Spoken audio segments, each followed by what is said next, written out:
Rise of the Nazis was made possible in part by contributions to your PBS station from viewers like you. Thank you.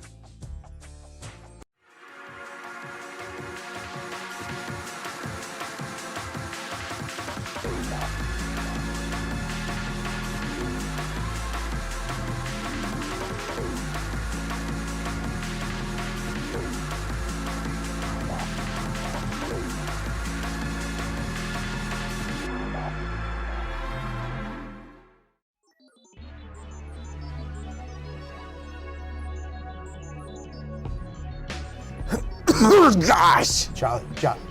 Teleportation's rough this time, man. It's wrecking you. Hey, it's been a long time. Whoa! Ooh.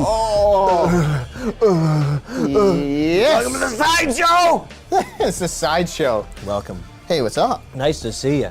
Leave this spot open for a very special guest. It's nice to be on the Palace as always. Thanks for everyone for enjoying this. Thanks, guys. Tonight's brought to you by the top of the top. That is Business Company Network and Oddball. Thank you, guys. My goodness, without this, again, there'd be the Helen Keller Glory Hole special. Exactly. Everybody'd be getting blown, but nobody could finish. Frosty blows, no finishes. It's not good. But this is good. Yeah, we're not about that. We're about good things. How's your week, Charlie? Everything good? This week is crazy, man. The vibes I'm riding are from another dimension. It's like the wave that Kurt Russell was riding in Escape from L.A. What was the best escape? New York, yeah. I wouldn't. L.A. doesn't do it for me. New York was really, really fun. There's no escaping that. No, there's no escaping how good that is. Everything is good about that movie. Oh my God. Everyone's in it. Donald Pleasance, Adrian Barbeau. Like it's just shocking. There's some really. Adrian Barbosa? Yeah, Barbossa's in that. Is he the guy that the bootstrap? He's like, what is it, acquiesced or some shit? Oh, he did like a word game on. I'm disinclined to acquiesce to your request. And he was talking to the weirdo girl with the teeth. That's like. Oh yeah, Keira Knightley. She has. Excuse me. What happened to her? She has special tricks. Like she'll have a face like this, and then she'll be like this. And then she shows her teeth. It's something. And it's really, that of a pirate. Yeah, it's scurvy. Yeah, it's something really silly. I just don't remember. I only remember Pirates of the Caribbean from many, many years ago. I don't remember anything else. Old Knightley's been in. I know, Knightley was crazy. She was like, she's like, do you believe in horror stories? She's like, 'cause you're living in one. Is that like a Barbosa conversation? It is, yeah, but I'm saying it's just her showing her teeth. Yeah, she's living in ghost stories. Yeah, she's talking right through her teeth when she shows them like that. But Barbosa was good. What was that? Jeffrey Rush? That was someone good, right? Yeah. Barbosa. He was good in that, and then wasn't he in something to do with the King's Speech? He must have been in the King's Speech. I just don't know what Jeffrey Rush is known for. I wouldn't even know. I don't know if this is a topic that people are interested, in. But I just thought that performance, because those movies were not good. Which one? Pirates? Yeah, Pirates. Well, people liked them back in the day. I think everyone was on a Depp high. It was a Depp high, and by that time you were getting tired of Depp. This is before now, where you actually want Depp now. But back then you didn't. You want Megapint Depp. Yeah, Megapint, yeah, with the glasses. He has a face that's not even possible to have. How does he pull that one off in the courtroom? Megapint. What does he do? Some sort of Megapint? Alien things? He's crazy, man. But you see that, well, they took it to the next level. It's weird seeing Hollywood do reality TV. But I could go for some more Depp. I want to see some acting. I want to see some acting. I'm tired of the hating of Depp. I think he's been pushed away for long enough. What's the best Depp one? Is it Ninth Gate? Oh, I mean, the Ninth Gate is a very, very good one. I wish I had some sort of a weird classic to throw. I mean, obviously, people would probably say Fear and Loathing. Yeah, Fear and Loathing Las Vegas, I would guess is not the crowd favorite, but the appreciators of funny movies favorite. Yeah. They would say that is definitely his own, maybe perhaps even only performance. But he's had a few more. I just don't even remember them these days. And I'll tell you what, tonight is going to be an unbelievable night. Yeah, I don't even remember. I'm going to have to get my memory jogged in this one, too. You have to. Charles' old friend and my new friend, Peter, is here. Oh, my God. And he is the mastermind. Kino Corner is Kino here. Corner. After all these years of talking and laughing, even going back to the Twitch days, you know, Kino this, I'm like this. Who's that? Some loser? I don't even know anybody at all. I'm an idiot. Boy, were you corrected. Yeah, yeah. But now years go by, I'm like this. The guy is straight up. He's straight up straight. Yeah, it turns out. That's the absolute least. He's the straightest. No, but dead wrong. I had a really good experience doing some film with Kino. He's such a god. It's been so many years in the coming, and I'm telling you, a year in the making. And it's really gonna be nice to revisit this whole thing. I've been, I just haven't thought about it is with enough of a smile, enough mirth behind it. Yeah, hell yeah. Peter sent it to me, but I refuse to watch it until I watch it with you. Refuse. Because I just want to see it first time with you. Yeah, you should see it, because it's gonna just change your sex. I bet. It's going to turn me straight. Yeah, it's gonna turn. Yeah, it's gonna. Well, It's going to flip me. I don't want to say bad words. I'm trying to get out of the habit, but it's exciting. It is very exciting, man. This is like a long time coming. You told me all about it when you went down there. I've been excited since. We're going to see it tonight. Really Pumped. Really, that's what a summation. It's nice. There's a lot of action going for tonight. I think we're going to get into a lot of stuff that people haven't reckoned for. There's a lot of deep dive, a lot of shooting stuff. I'm sure we're going to unearth tonight.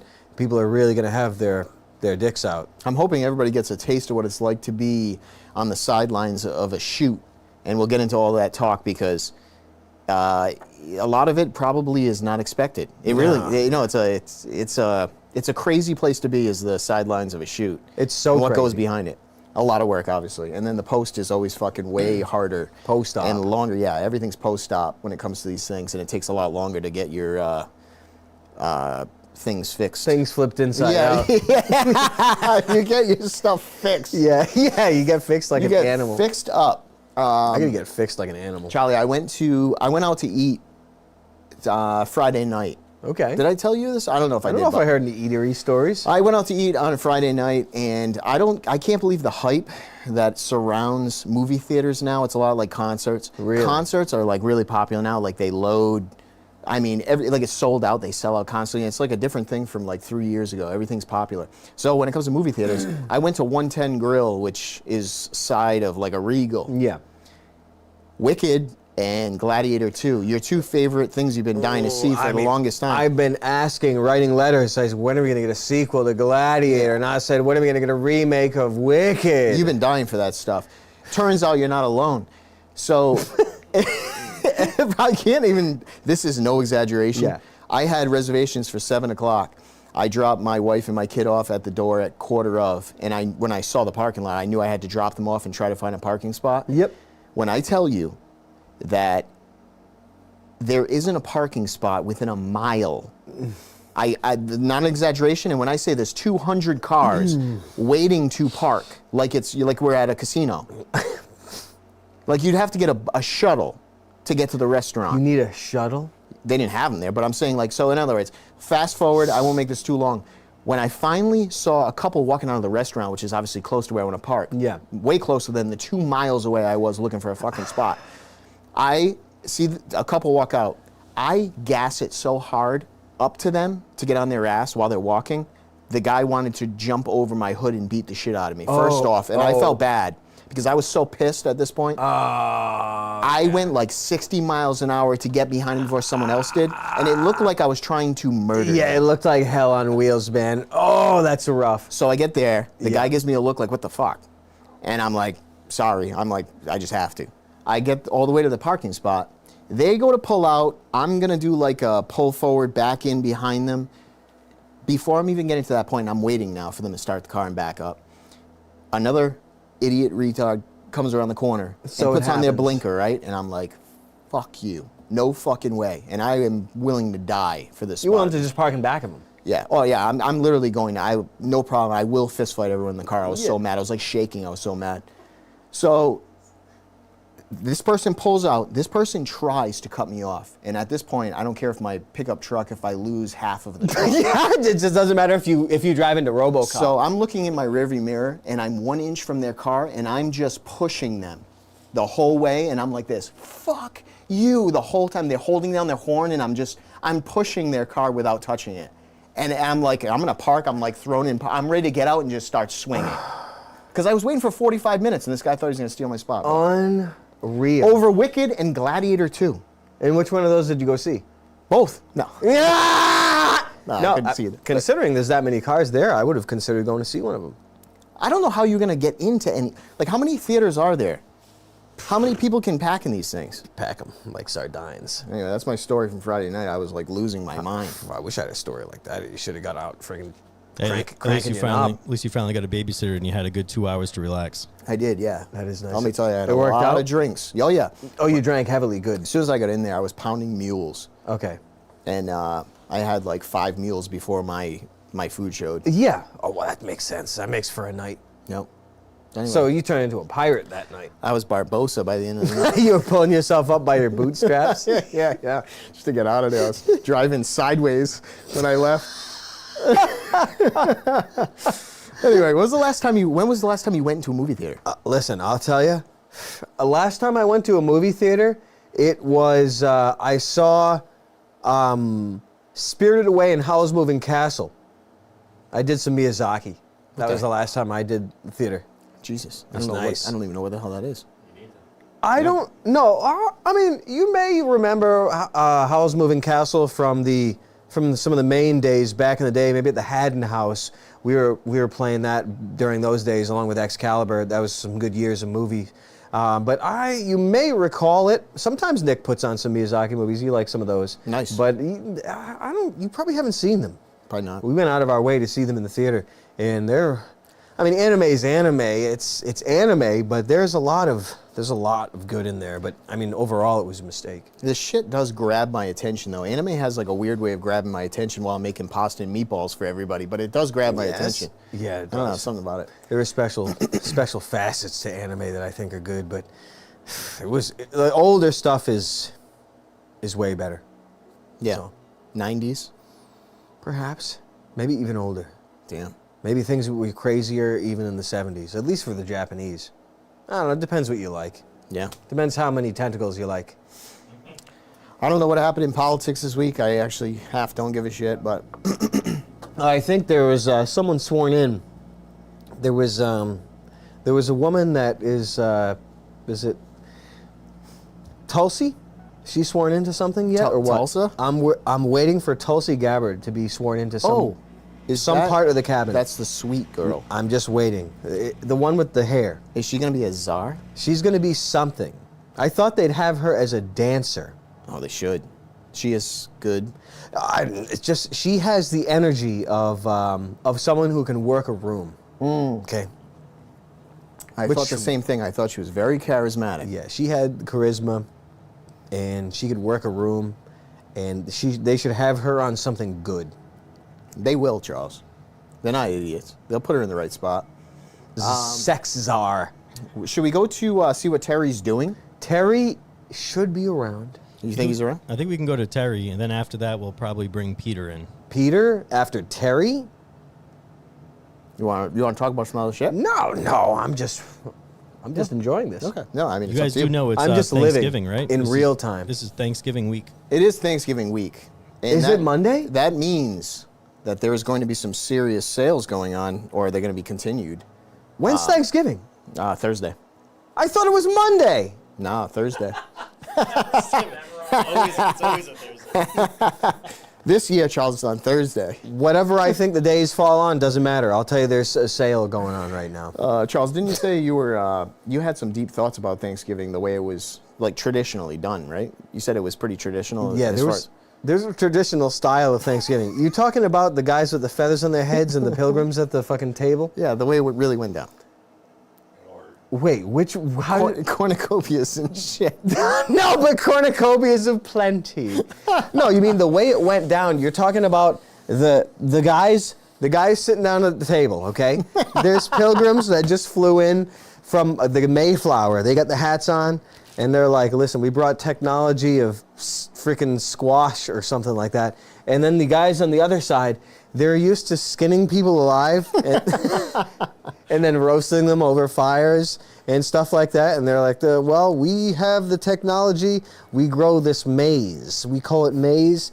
the sweet corn. This isn't the corn for popping. This is the corn for munching on, okay? We got this corn. We pool our resources because the winter is so harsh. You see, there's only assholes and artards that have ever lived in this world, okay? This land has only been idiots that you couldn't even imagine, so we're gonna have to pool our resources just to survive the climate. That's how it went down. That's our technology after all these years. We're back to square one. Oh my God.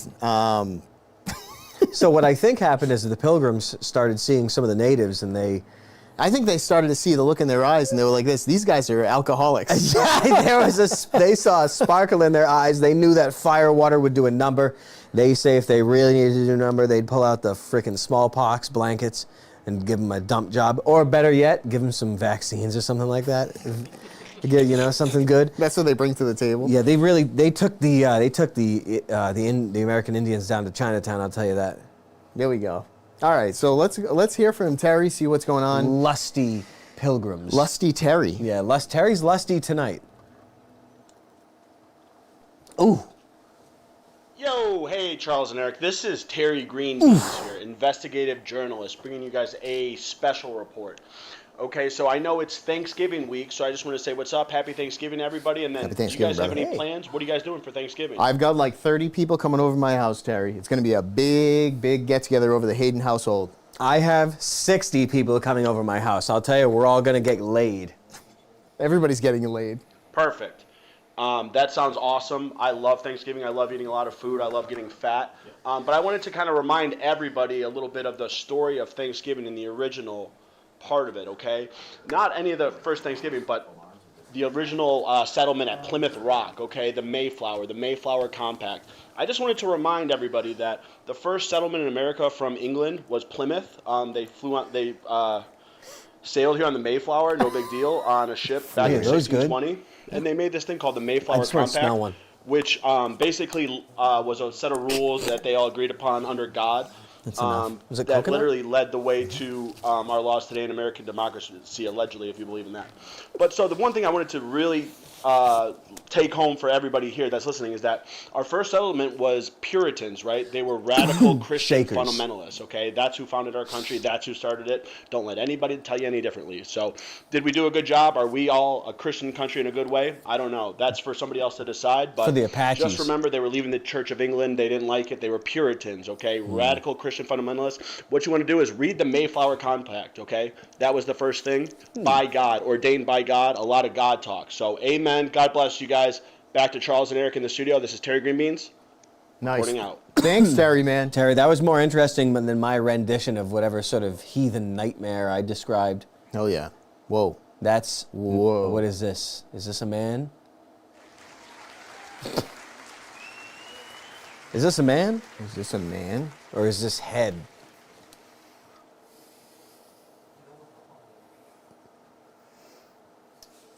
Hello, Charles. Hey, good to see you, man. I don't mean to be sitting while you're coming down here, but I'll sit on your lap. Stand. Peter. Stan too, yeah. Hey, how's it going? We're all here. He's in the mix. Yeah. Welcome to the Palace, man. Well, can you believe it, man? How long we've been dating? Dude. Yeah, I know. We've been having all this gay sex, and I haven't even come up here. All this dating we've been having, and finally, this is the fruition of all of our efforts. Gay sex from afar. Yeah, it's amazing. All this, it's like air gap sex, gapless. I'm in Texas here in Rhode Island, but I'm long enough, so. Yeah, no, it's long, man. Yeah. Long shanks. Yeah. Peter's got reach. Yeah, he's got reach. North Pole, they used to call you. They call you that in Austin. I remember North Pole. Peter North. Pete North. No, it's awesome that you're on, man. Yeah, it's great. Thanks for having me on. So excited to get down into the filming, laughs, and just to have Eric enjoy all of our. Yeah, I want to hear stories. Yeah, he's loving it. Tell me right off the bat, what is Charles like to you? What as an actor and a guy that you're trying to direct? A schizophrenic man who escaped from the mental asylum. There it is. Yeah. Just like that? Yeah, just like that. Just like Boy Interrupted. So in other words, easy to direct. Yeah, easy to direct. No, Charles was very nervous on the set. I think I was energized. This is the first scripted thing I think you've ever done. This was totally different. When you try new things, it's always new, and it's always going to hit you like a new thing.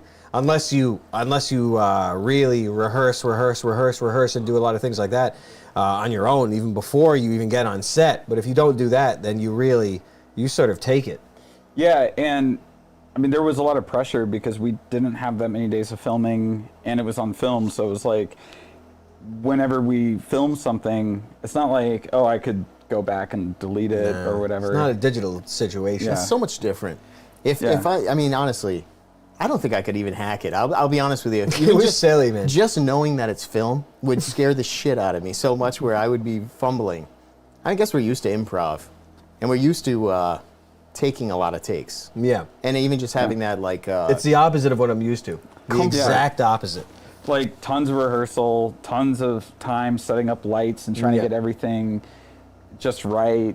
Lots of downtime. You know, working with the other actors, riffing about Rick Moranis. Yeah, Rick Moranis. I was really thinking about Rick Moranis. Always bringing Rick Moranis into the fold. It was super challenging. It was challenging because I'm not widely experienced. I have experience in specialties, but it's not super wide. So it was really. I remember it being fun and really challenging. Well, it's not like we had like a big crew or, you know, or anything. I mean, the main crew members were just me, Steven, the cinematographer, and Jake, the sound guy. And then there was kind of, people were sort of going in and out based, you know, like volunteering on crew. You know, Ian was kind of doing AD stuff, and Taha and Ziad were sort of doing like PA stuff. They weren't there every day. How long is the typical day?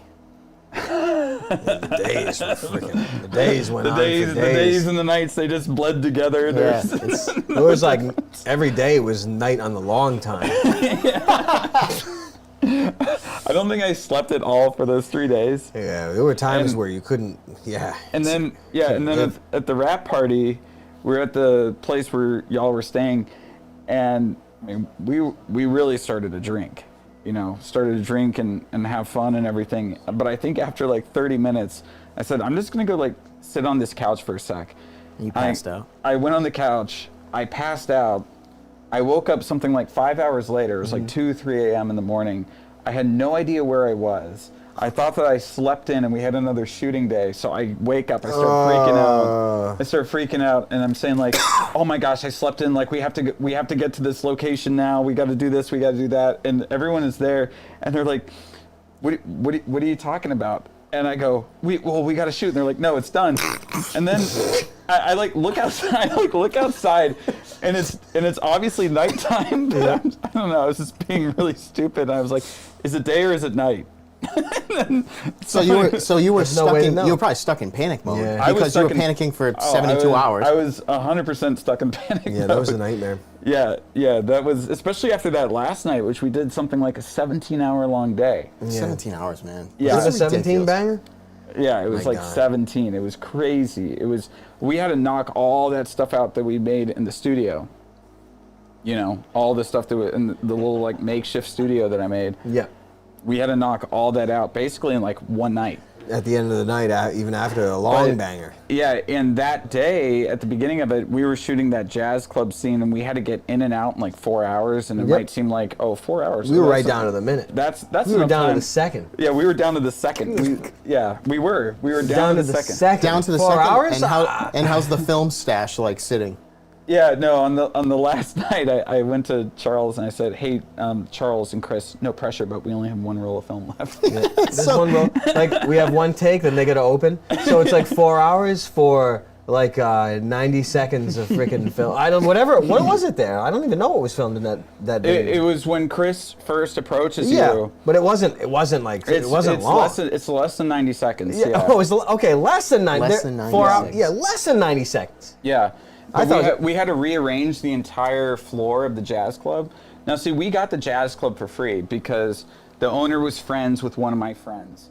So because of that connection, they were like, hey, we'll let you do it for free. And the owner's a big fan of film and whatnot. But you only get 4 hours. And initially, like when I was thinking about shooting it, I was like thinking about shooting it more traditionally where, you know, I'd have like an over-the-shoulder shot, another over-the-shoulder shot, maybe some other cutaways and stuff. But with 4 hours, you really only have time for like one shot. Unbelievable. Yeah. So what we did is we had to rearrange the entire floor, all the tables and chairs and everything, lay a dolly track down, get like extras in there sort of sitting at the tables and stuff, and then we did it all as a oneer. Yeah, it was a one shot.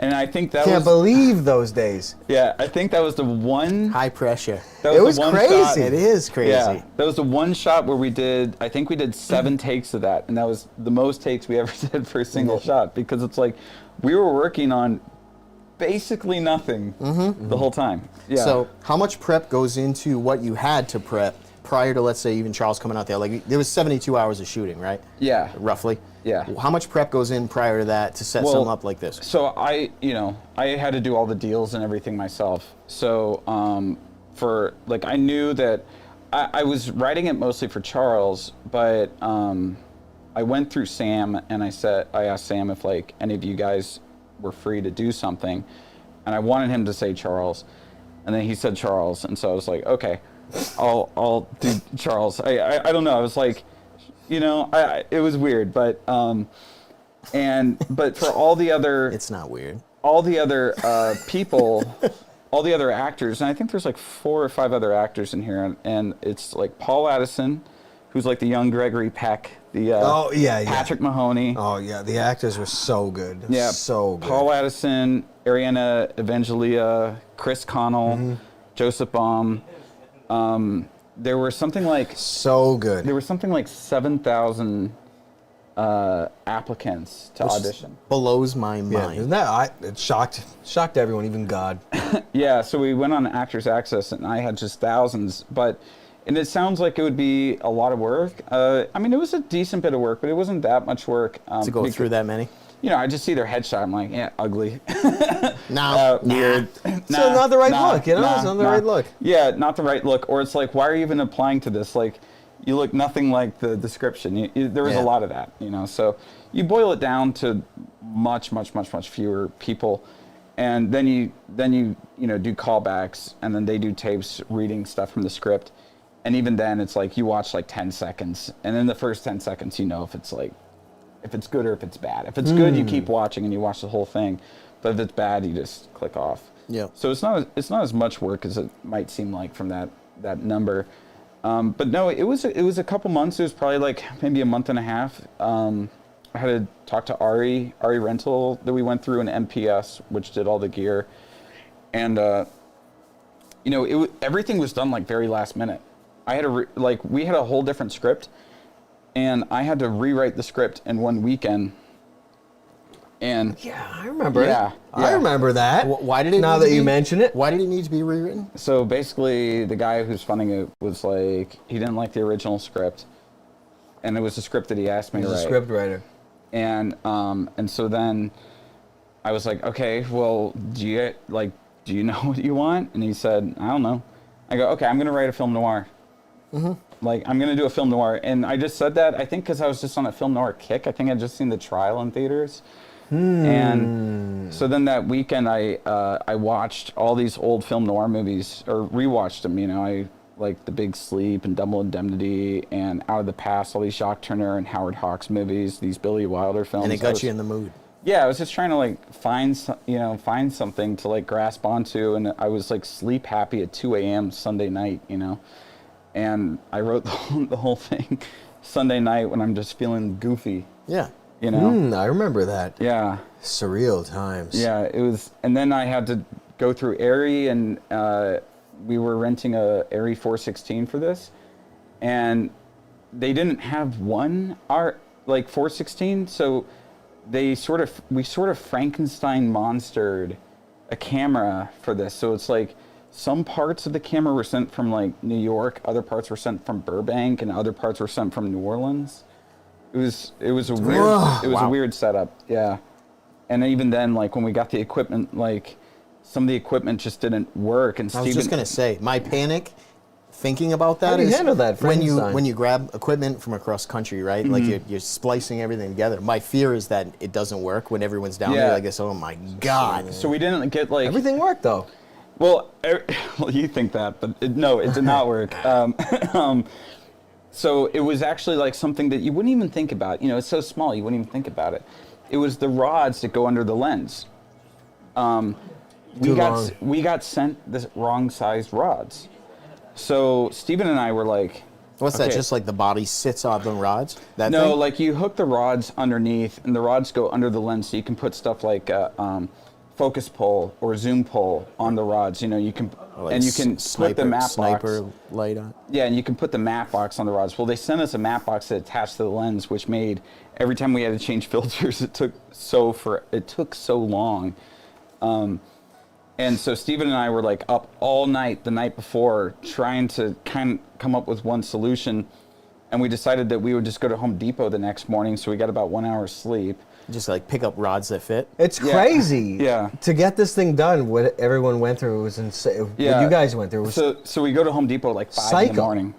We're there at like 5 in the morning, like literally with the camera, putting We're there at different 5 in the steel morning. It opens at 11. we're We just putting sat there puking. We're putting different steel tubes in there, like they're sounding it with rods. They're sounding it with rods, yeah. And you know, these Mexican guys are coming up. Hey, do you want anywhere to work, man? Like, you got any work? Just barf on And them. then Steven's like, hey, do you want a grip? Like, maybe we get these guys as like grips or something. Nice. But I was like, I don't think that's in the budget. We basically are out of budget right now. We're doing things for free, basically. Yeah. You guys into free work? No, We'll train you. Yeah, exactly. But yeah, I got like no sleep. I mean, I didn't get any sleep for the production. Yeah, I didn't get any sleep. I mean, I ended up passing out. Yep, I remember. I was behind the camera, and I like didn't eat all day. It was like 2-3 days of no sleep. Ciggies. Yeah, I was smoking the ciggies, you know, and not eating and no sleep, and I was behind the camera. I just collapsed. It was crazy, man. Took a little nap, and you were good. Yeah. No, I got back into it. Yeah, I got back into it after that. And then Paul, the actor, for that scene, really stepped up and helped get things moving on the set. Yeah, I'm really thankful to him. But and then isn't it kind of crazy? Don't you kind of feel like even if it's $100 million budget thing, it's still 17-hour days? Doesn't it seem, or at least from what I hear, doesn't it seem like no matter what? It doesn't matter what budget it is, it's still the same. It is like that, isn't it? I don't know. I could be wrong, but I think so. Yeah, it's because it takes so much time to get what you want. Yeah. I know, and we had like such a small crew, so like every change that had to be made took longer.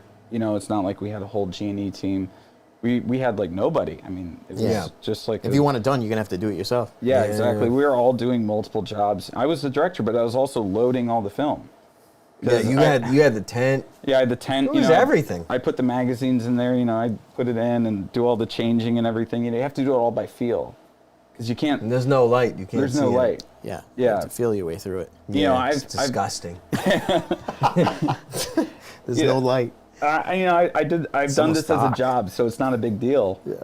But how I saw it was like, oh, this is like 5 minutes where nobody's fucking bothering me. Mm-hmm. You know, nobody's coming up to me asking me questions, because I think they were like afraid to bother me when I was doing that in case I like fucked up the film. No, anybody asks you a question, you kill him. Yeah, they asked me. You give him a Pee Wee Herman like.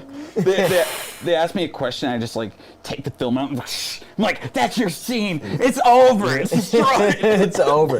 Like you look at it's 2 a.m. You're in the tent like by feel. Insane times. Yeah.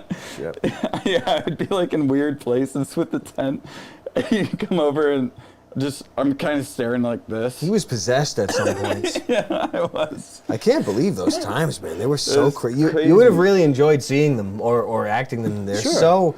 It was really because I've never been in a position where I needed to get specific lines ready, no matter what, that couldn't be deviated from, that even needed to be learned before the scene was even being shot on the same day.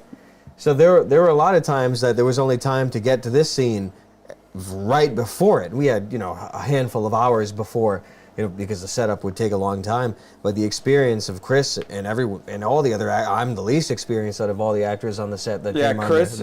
Chris, who plays as the mysterious man, is like the lead in a whole bunch of Hallmark movies. He is really. So he's with it. They all they were really so good. They were all had the best experience. But Chris, he helped me to understand energy level and what it's like to conserve energy by simply just not talking and just like chilling. And that never like that's important. Yeah, that never crossed my mind. I'm like this: either you're awake or you're asleep, no matter what. But there are in between. You can get some relaxation that conserves mental energy, and even just like going through lines and memorizing lines and with a partner in scenes that are about to get shot. All of that was new. That was new for me. And you did so that. good. You did that every time, Charles. Like you'd sit down with the other guys or girls and. Oh yeah, definitely, and go through the but lines? not every time. Like a bunch of them, I had memorized at least as good as I could and kind of ready to go. Well, at least a couple of them, but some that we were like both going in blind. Yeah. Had to like learn how to do that. It's not like we were doing a lot, but it was film, so a lot is a lot. It A little is a lot. Needed to be done. Yeah. We also had some strange experiences on set. Strange. How so? So, our first shot was in Smithville, Texas.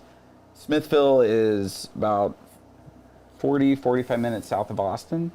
And it's this small town that Terrence Malick shot his film, The Tree of Life, in. And so we had a scene that was, we have a scene in the film that was shot right next to the house from The Tree of Life, like the main house that the kids grow up in. But we're on the side of the road, and like we didn't get permits or anything like that. I mean, it's just small. No time for that. Well, it's such a small town. I didn't even know if they had like a permit system or anything. I didn't really care. You know, it was small. That's small literally town the cops. attitude. I don't give a shit. Yeah, with small Let's town shoot. cops too. Take it's me like, to jail. You know, they might come by you. They're not going to do anything. So, you know, we're setting up the filming. The light is like constantly changing, and then this guy walks out of one of the houses. This old guy, this like old boomer, and yeah, he was a boomer, yeah. And Charles and Chris are both dressed up in like 1940s style outfits, you know, the fedoras and the suits on and everything. And he walks up to us and he just kind of stands there at the edge of set. And he looks at Charles, he looks at all of us, and he goes, "Are y'all a bunch of Hasids?"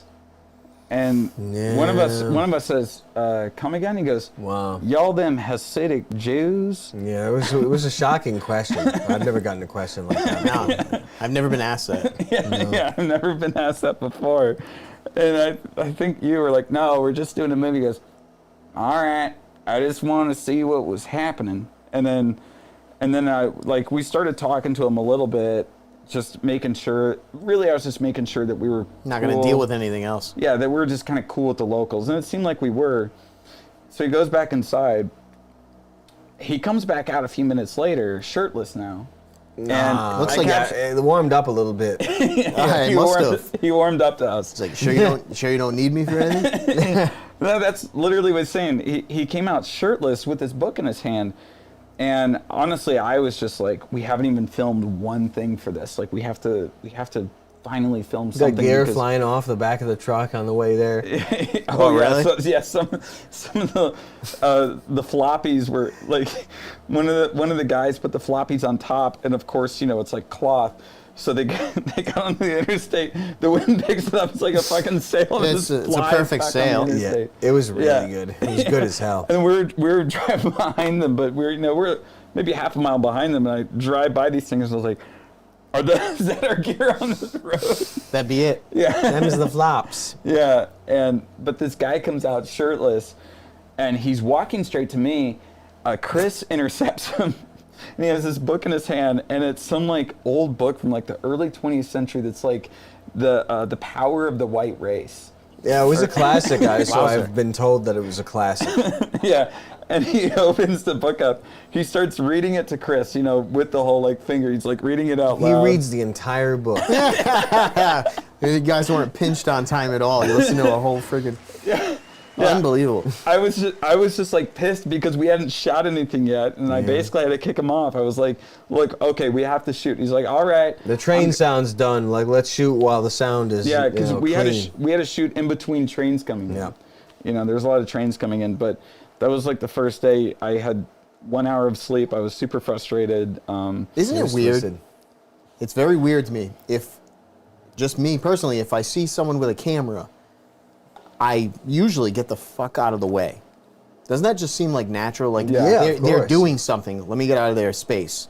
Yeah. But it seems like 99% of the time, if there is a camera set up, people you are going to get someone that's going to want to be, they're going to walk through it. They're going to be around. They're going to talk to you. They're going to drag out your day with questions. You'll find most people are the opposite mentality. They'll go say, hey, what's going on here? And they'll be shutting up the place. They hang behind there for like an hour to see what they're shooting. Like, it's odd to me. So what else do you have to do? I don't know, die? They got nothing else to do. They got nothing going on that day. Yeah, they're hoping to see a celebrity. They're hoping to see a sex scene out in broad daylight. Yeah. Let me ask you. We're not closing this set. This sex scene is for everybody. Let me ask you this. Is there anything else you want to say prior to us seeing it? We could see it. Yeah, prior to us seeing it. What a good time. I guess I can address, some of the questions about well, there's why, a lot of racism and stuff like that you should address before we see it. Why, it took about a year. I went through a drug thing. Yeah, it was because of the rehab? Yeah, the rehab was like you 6 had months. gender reassignment surgery. So that's another 6 I months. got everything. Anything you can think of was done to me. Sex surgery. Yeah, sex surgery. Sex slavery. Well, basically, as we know, it was too long. I was a sex slave for a year and a half. I had to get a penis reduction surgery. Oh, that's true. Yeah. Hey, I heard Hitler had the same surgery. That's not what I heard. No. A lot of people heard the opposite, but I heard the truth. Oh, truth. But yeah, I guess something else to say is that basically, I got the money to make this basically to. By product placement, essentially, of this identification app, right? Yeah. For Fudo, which is what I work for, I was given $35K to make this, and just to show this off. But thankfully, the guy who's the head of product was the head dev was like, don't have it in there, don't shill it, just have it in there a little bit, but don't make it really shilly. But basically, it was kind of I was able to make a noir, which I have a few feature scripts that are written that are film noir, so I kind of wanted to go back in there again. Film noir. Let's do more. We're doing more. We're doing more. And so basically it's there's that, the is we call it Fudo ID now. It factors into it, but I was really writing it. I was really making it to make something funny that Charles could be in. Oh, it was nice. There would be. That was the purpose. Yeah, that was the purpose. But the way that we got the money was by having the little stuff in it. But because it's like an iPhone app, right? I'm how's it gonna fucking factor into film noir? Yeah.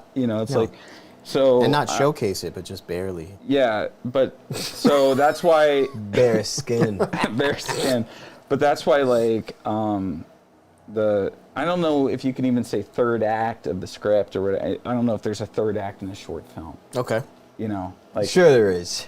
But we're gonna see it. Is it gonna be noticeable? You're gonna feel it. Hey, you're gonna feel it. You're gonna feel it. Feel everything. That's why it's bare skin. Bare skin. You're not gonna be able to tell. So this is that's the disclaimer. So yeah, that's the disclaimer. This is for this whole it's kind of like an advertisement for condoms and stuff. Yeah, it's a condom advertisement. Yeah, so exactly. it's for skin, like bare skin. It's the kind of condom that you feel like you're not wearing anything. Okay, I get it. Because you're not. No, exactly. I like the condoms that's just the ring, and it's like spiritual protection. You just trust me.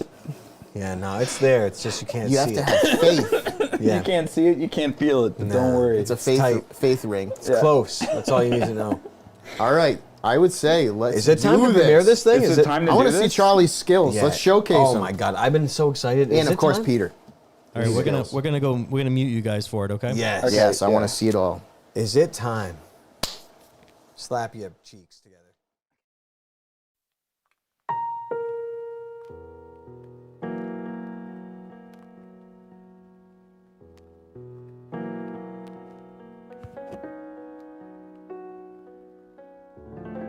How did I get here? I keep asking myself that question, but by now I've learned there ain't no use in asking questions. I guess I never learn. It all began a few days ago. I was taking my nightly medicine, doctor's orders. There early for the opening acts to see all the bums and the swine all around me so I didn't have to see the only one in my apartment in the mirror looking back at me. It was good to be around the bums and the slobs while I was getting all medicined up. It made me forget I should have been on the other side of the curtain like the freak show up on the stage. That's when I saw a mysterious man walk in. He wasn't drunk or rough, so I knew he was out to find some unlucky SOB. Should have known the doomed mark was me. You Sam Archer? Depends. Who's asking? The less you know, the better. Well, in that case, I don't want to know nothing. So scram. I wouldn't be too quick to throw me out the door if I were you. Huh? Why's that? Because then I'd be saying no to $10,000. What's the gig? You need me to off someone? I don't do that. Not on purpose. No, it's something more delicate. I'd prefer to talk in private. More delicate as in the bathrooms out back, or as in my office? Your office.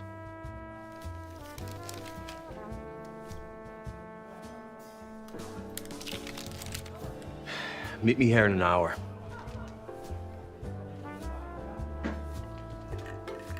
And just like that, I sealed my fate. Who knew a human life was worth a measly 10 grand?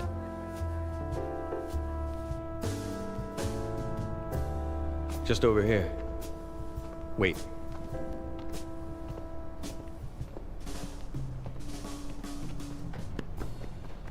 Sorry. Had one too many clients pull a piece on me. How many? If you don't mind me asking. One.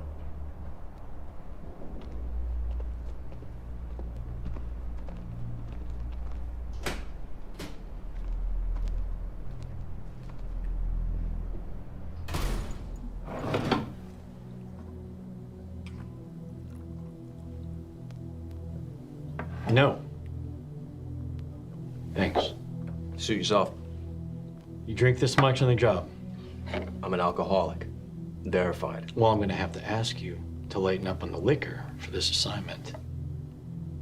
Job's not getting done if I'm stuck in the hospital the whole time with the shakes. Very well. So tell me, what is this job? I work for a very powerful man. You may have heard of him. His name's Luke Mason. Sure, I've heard of him. Annoying tech billionaire. A dime a dozen the way I see it. So what's the problem? Someone stole a new product the company's been building, and he's afraid this person might take it to a competitor. Or worse. Tell me, what is this new product? I'm not at liberty to say, but you will find out. Great, great. Giving me the good stuff here, huh? We don't want anyone to know this ever happened. And trust me, it's better for you if you don't know what it is. Find it, bring it back to us, and the job's done. Don't you have your own people for this sort of thing? The thief is someone who most likely came from within the company. We can't take the risk. Okay. So it's an I'll know it when I see it type of thing. Precisely. Got any leads? Anyone I should talk to? One man went vanishing around the same time the product went missing. His name's Patrick Mahoney. I'll send you a file on him. Should I give the boss a call? If it'll help, I can organize a meeting between the two of you as soon as I can. 8 p.m. meeting. Shit. I gotta work during drinking hours again.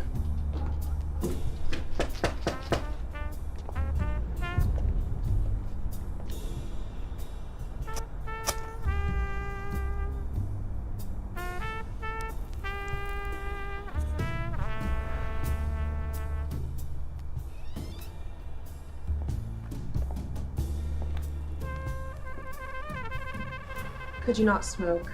You know it's bad for you. Baby, as I see it, smoking ain't gonna kill you any faster than this job.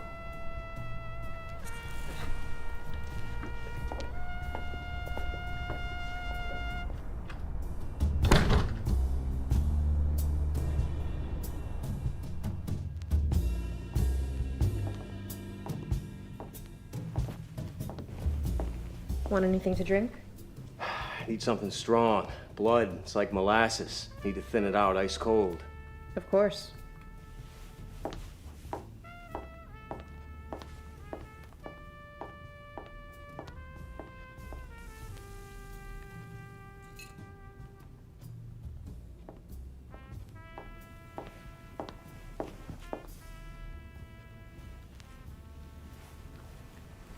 So, you had a meeting with my husband, is that it? Yeah, that's it. Well, I'm terribly sorry to tell you, but he's currently indisposed. What is it? Side effects from some anti-aging drug? No, he's just not feeling well.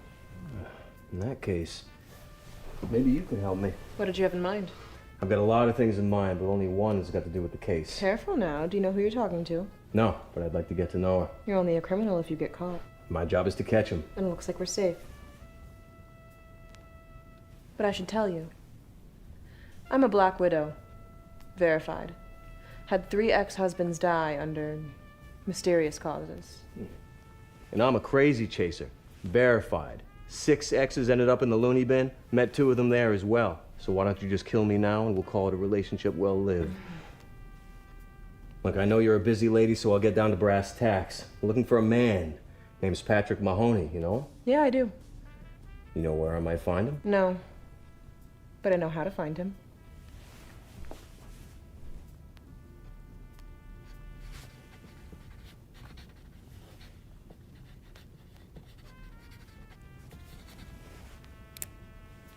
Go here. They'll know I sent you. Thanks. We'll be seeing you again. I'm sure.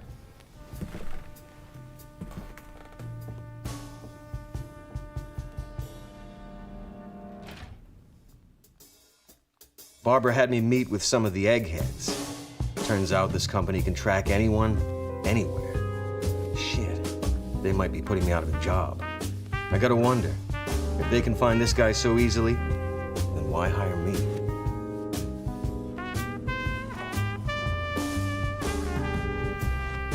Mahoney was hiding out at an ex-girlfriend's house.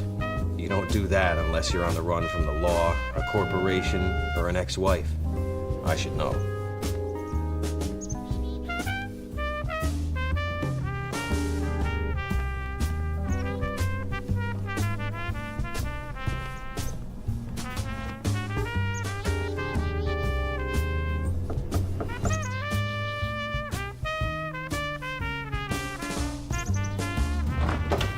I'm Brigham Davis. Would you like to hear about the Church of Jesus Christ of Latter-day Saints? No, I'm not interested. I've converted over 300 people all around the world. And if you give me 1 minute of your time, I'm sure I can change your mind. I'm not interested. Go away. You may be interested to know that the last guy I converted was a certain Luke Mason. Don't worry, I'm here to help.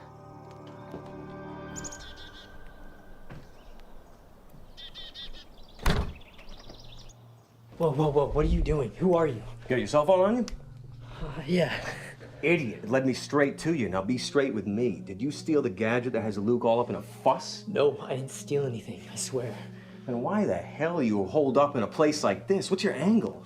I've got information, documents on the company. I'm going to hand it to a journalist and blow the lid off the whole thing. Whistleblower, eh? Yes, exactly. And a verified one at that. Oh, I thought tech companies only hired the smartest of the smart, the cream of the crop, Stanford grads. I can see now they only recruit from ASU. Oh, look, there's your journalist now. So tell me, you know what happened to the gizmo? I have no idea. I just know that it shouldn't exist. Right? If there's evil in this world, it's in that thing. Not so fast, kid. I've seen a lot of journalists in my day, and they'll look like snakes that'll bite you when you least expect it. That guy right there, he looks like he's never heard of the word subdrone. You think he's trying to kill me? He sure as hell ain't trying to kiss you. No. You're wrong. I'm just gonna look through the people.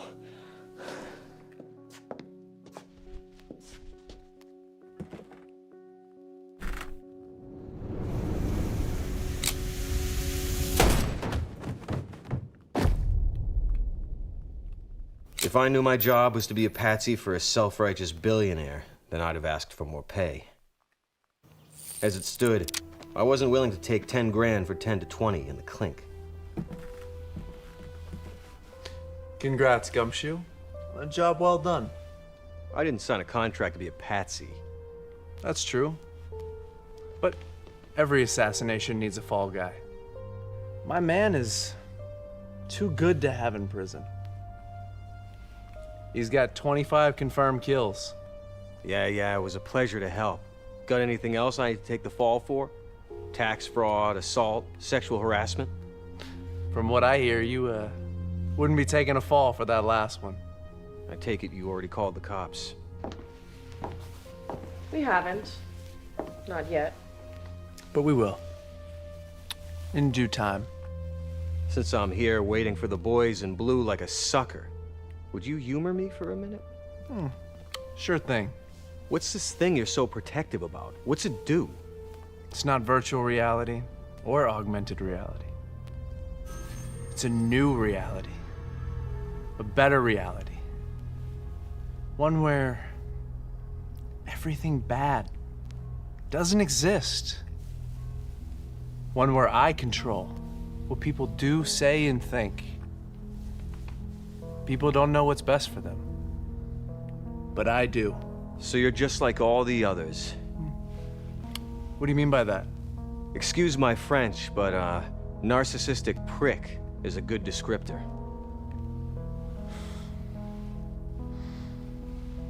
I'd kill you where you stand for saying something like that.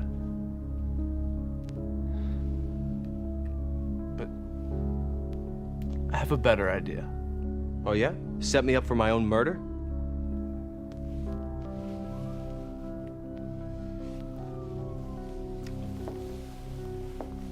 $10,000, was it? Yeah, doesn't sound so sweet anymore though.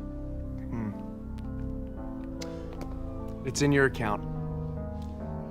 Invest it in my company and it'll be worth a lot more when you get out of prison.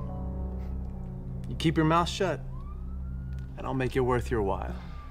I suppose this is when I say thank you. No. This is when I say thank you.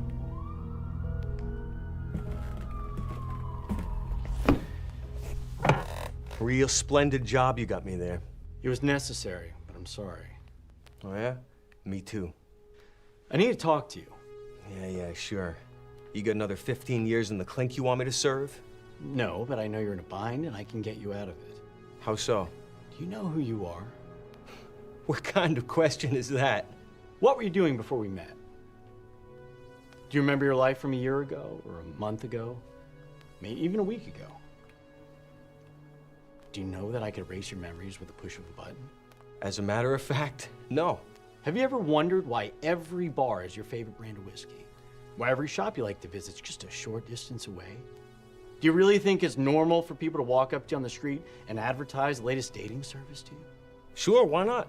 Live in a good part of town. People gotta make a living. Have you really not noticed the anachronisms here? Sorry, I didn't do too good in school. I don't know what that word means. This is not reality. You were living in the most high-tech simulation to ever exist. You chose your role here. The world's black and white because of you, but everything else is completely out of your control. It's not unlike a dream. So what's the purpose of all this? You got my body hooked up to some generator somewhere? No, nothing as weird as that. Advertising. All this? All this is for advertising? Precisely. Get out of here.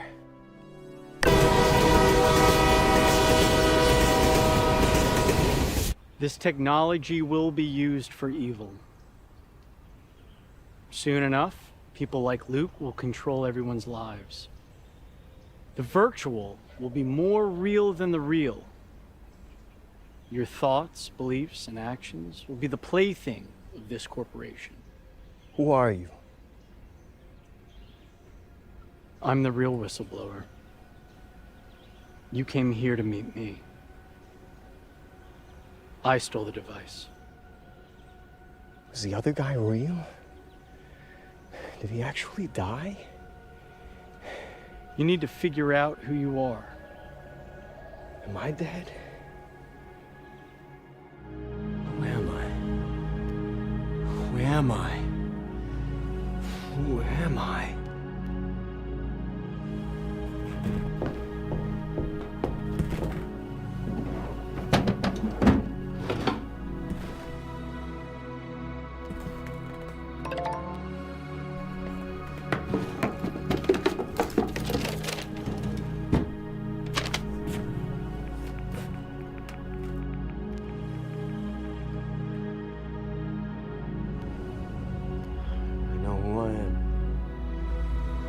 I know who I am. I know who I am. I know who I am. I know who I am. I know who I am. I know who I am. I know who I am. I know who I am.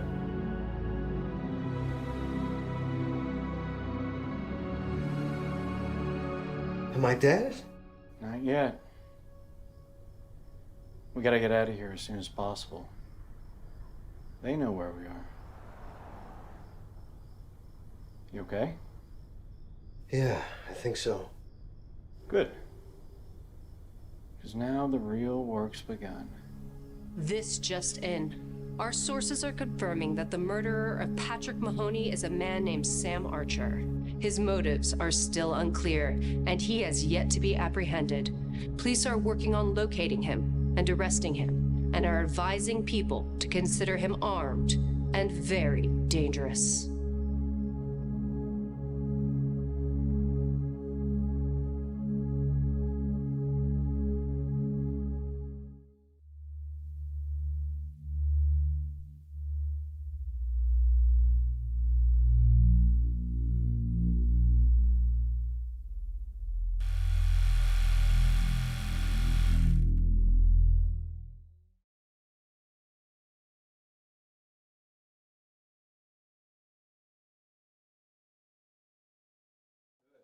Yeah, that's silly. That's really unbelievable. that's so silly.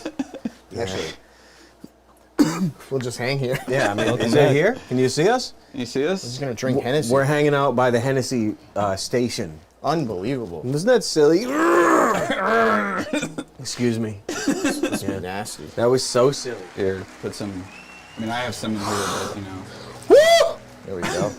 It's awesome to see. I love seeing that. That was really. Wasn't that fun? Really It was pretty. fun. Nice job on that, Peter. That was so sweetened. That was so good. Yeah, I mean, I could have done it without you, Charles. Hey, thanks. Thanks for having me. I had no idea that Charles starred that much in it. Yeah, oh yeah. He's really- he's in everything. I mean, basically the whole film is on fun. Charles's shoulders. Yeah, it was silly. I was like, Charles, if you suck, I'm gonna fucking kill you. Yeah, it was. It felt like. I mean, Yeah. it felt like a lot of pressure. I don't have a lot of experience in that realm exactly, and I need it. I really, really need it. So it was a special. It was a special brand. It was. It was so much fun. It was really rewarding to do. Because you never think you think you're too dumb to even do That was a anything ton of at fun. all. It was a so ton much of fun. We got a lot to Yeah. talk about. Let's talk about it. Ha! All right. First off, now I understand what you're talking about, Charlie.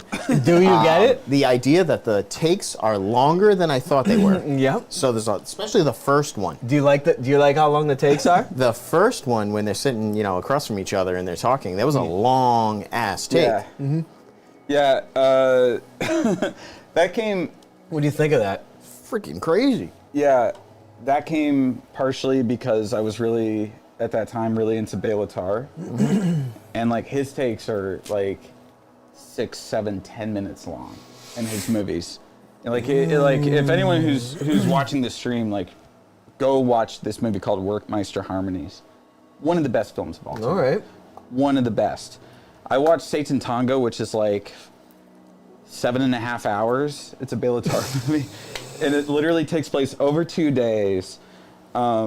About peasants who decide to move to another village, and then it kind of sucks. And that's like the story, but it's really about like living with these Hungarian peasants. Every shot is like 7 minutes, 10 minutes long. And also like when we were thinking about doing like the whole film noir thing, is that the average shot length of movies back then was a lot longer than the average shot length today. I think Yeah, that, things like, are super fast. Things are super fast now.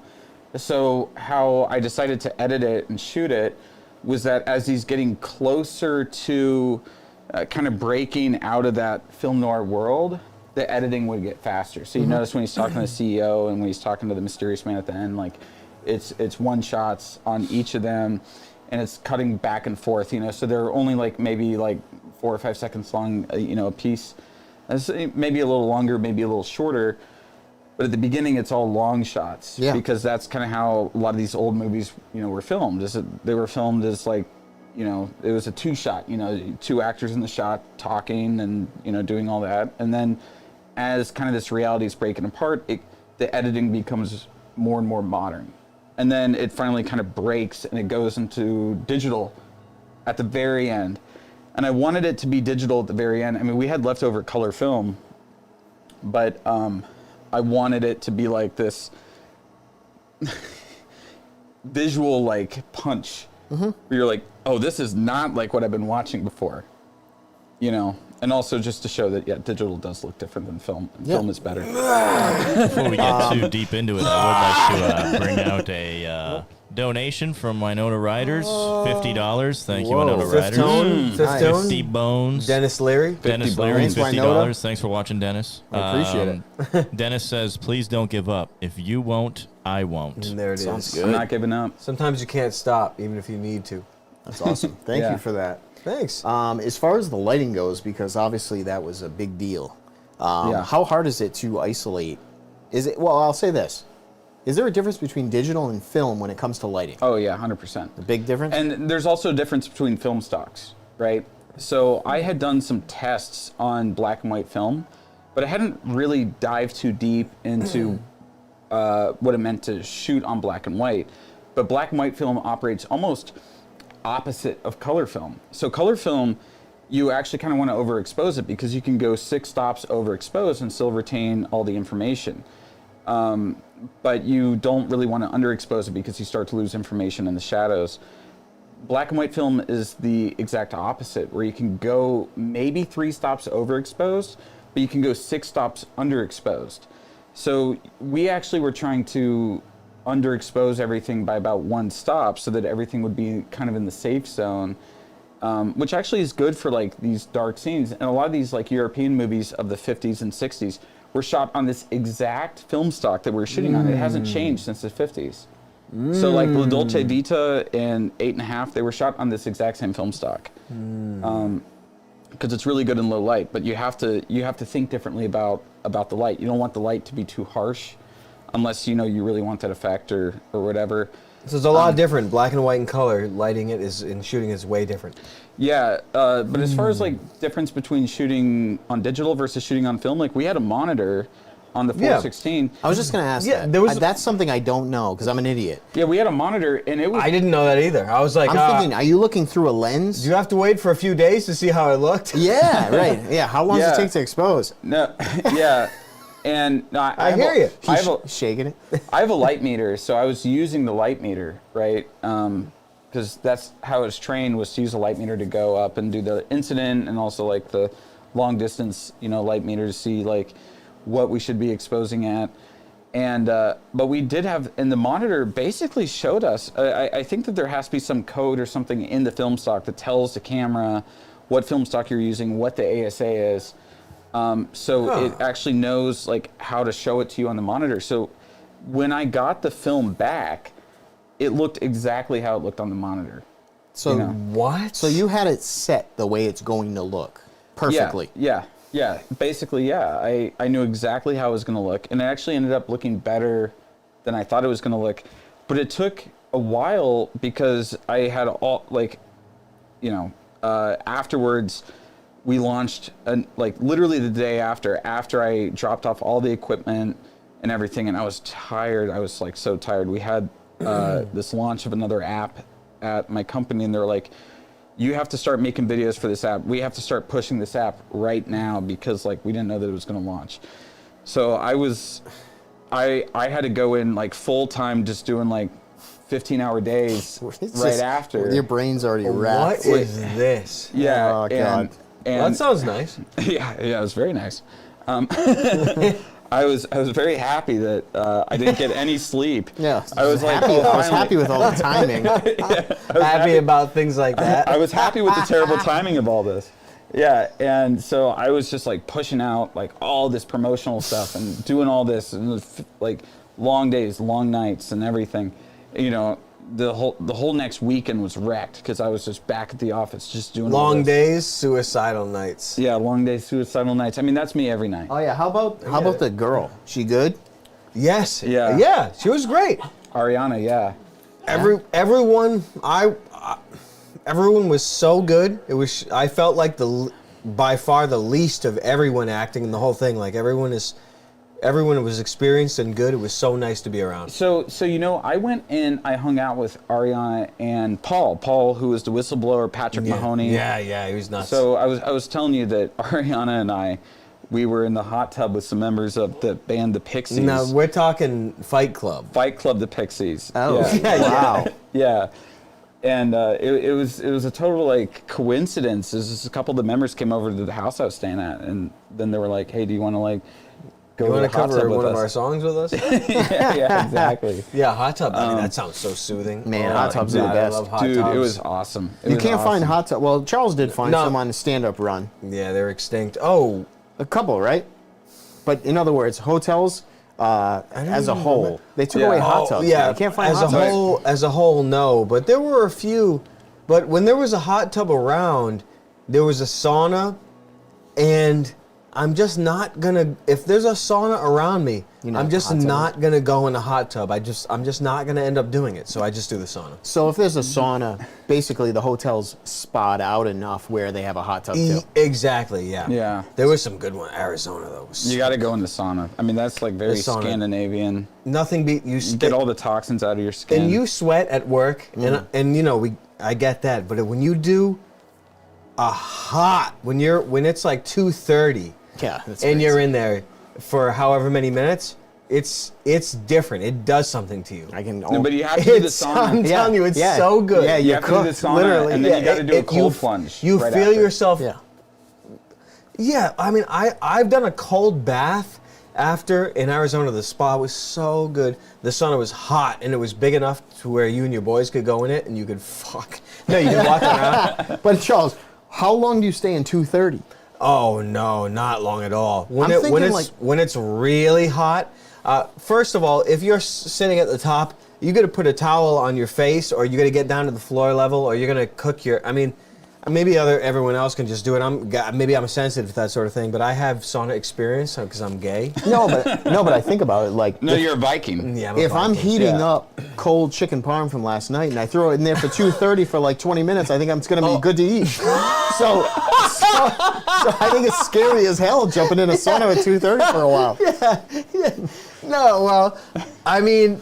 Wait, usually put on it's on the stream right now. Do you guys like the Oppenheimer shot of Charles? Oh, that's a nice one. But 350 though. When you put it on, you put it on for 350. That's Charles not after inventing the atomic bomb, but after inventing the gay bomb. Yeah, I dropped it on all of us. Yeah. I invented being nude, sitting on a chair, looking for sex. Speaking of gay bomb. No, it's under 10 minutes. It's not long. Like that's so hot. You can feel the tickle in your gut and your heart when you're like, ooh, something's about to happen. That's when you let the timer go. No, but it's not 20. You can't do. No way. We did minutes and something's about to happen behind this door. Happening. Let's do it. What's happening? Apparently, Sex. Machine Gun Kelly's watching the stream, and he donated $10. Nice. Thank you, Machine Gun Kelly. Thank you. He's the guy that was doing the videos in like the tour bus. This was so good. Been waiting for this one. Love from Ohio. Any more works to come? Yeah. What's on the table? Excuse me. What do you got rolling? Yeah. What are we gonna get sucking? Right now, I got to shout out my buddy. He's on Twitter. His @ is Dan Baltic. And he has a book called Nutcranker. And I'm adapting that into a screenplay. Oh, whoa. Yeah. I'm adapting that into a screenplay. I'm going to be writing it all this next week. Hopefully have the screenplay done by Christmas. Did you start it yet? Yeah, I started it. Yeah, Okay. I started writing it. Yeah, I've read the book a few times. I started writing it, and it's... No, hold on a second. What other steps do you take when you adapt a novel into a screenplay? What else do you just do besides reading it a few times? Well, I came up with a whole list of basically things that I wanted to change in the book. And so I called Dan up and I said, look. Yo, fuck. yeah, you're like this. You know what? You're a piece of shit. You're lucky I picked your book. No, Dana's a good friend of mine. We've worked together quite a lot. And no, it's just that some things in the book work better in a novel than they work in a film. Yeah, Sure. And so I have to change some stuff so that it works better for a film. Certain things, and I'm like, hey, why don't we do this instead of this? Because this is going to be hard to show in a movie, but this will be easy to show in a film. I got shocked. Sorry, I bumped the mic.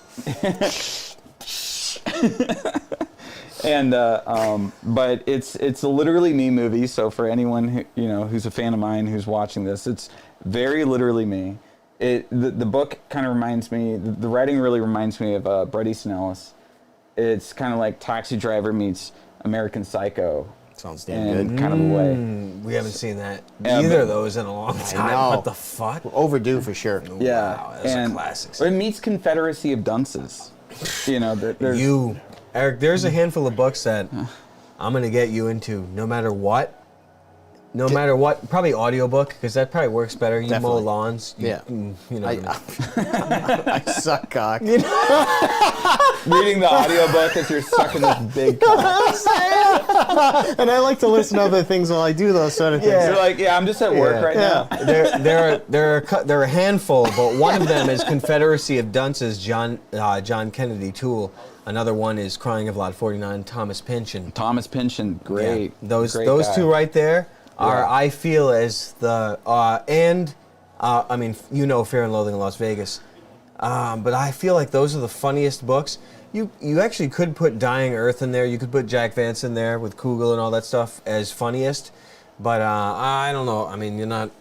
Let's first things first. Yeah. Get me on like the good shit. Those right there, Confederacy of Dunces is... And Crying of Lot 49. And Crying of Lot 49. Thomas Pynchon is great. Those two are the funniest, in my opinion, the funniest books ever written. Did you ever read Thomas Pynchon's Inherent Vice? No. Inherent Vice, I like the book. I just recently finished 49, just like a day ago. I was okay. Inherent Vice, the book is really good. I thought the movie was I mean, it's hard to adapt. Mike Thomas Fallopian. It's hard to adapt Pynchon, but I thought the movie did a fairly good job. It cut a lot of stuff out, but the book is really good. It's really funny. It's like this parody of a noir, it's really good. Yeah. Joaquin Phoenix isn't. Paul Thomas Anderson made the movie. Is Pete Weller in it or what? I don't think Pete Weller's in it. That's so disappointing. I know. Why do I associate him with Thomas Pynchon? What's the deal here? This isn't this. I'm not making a mistake right now.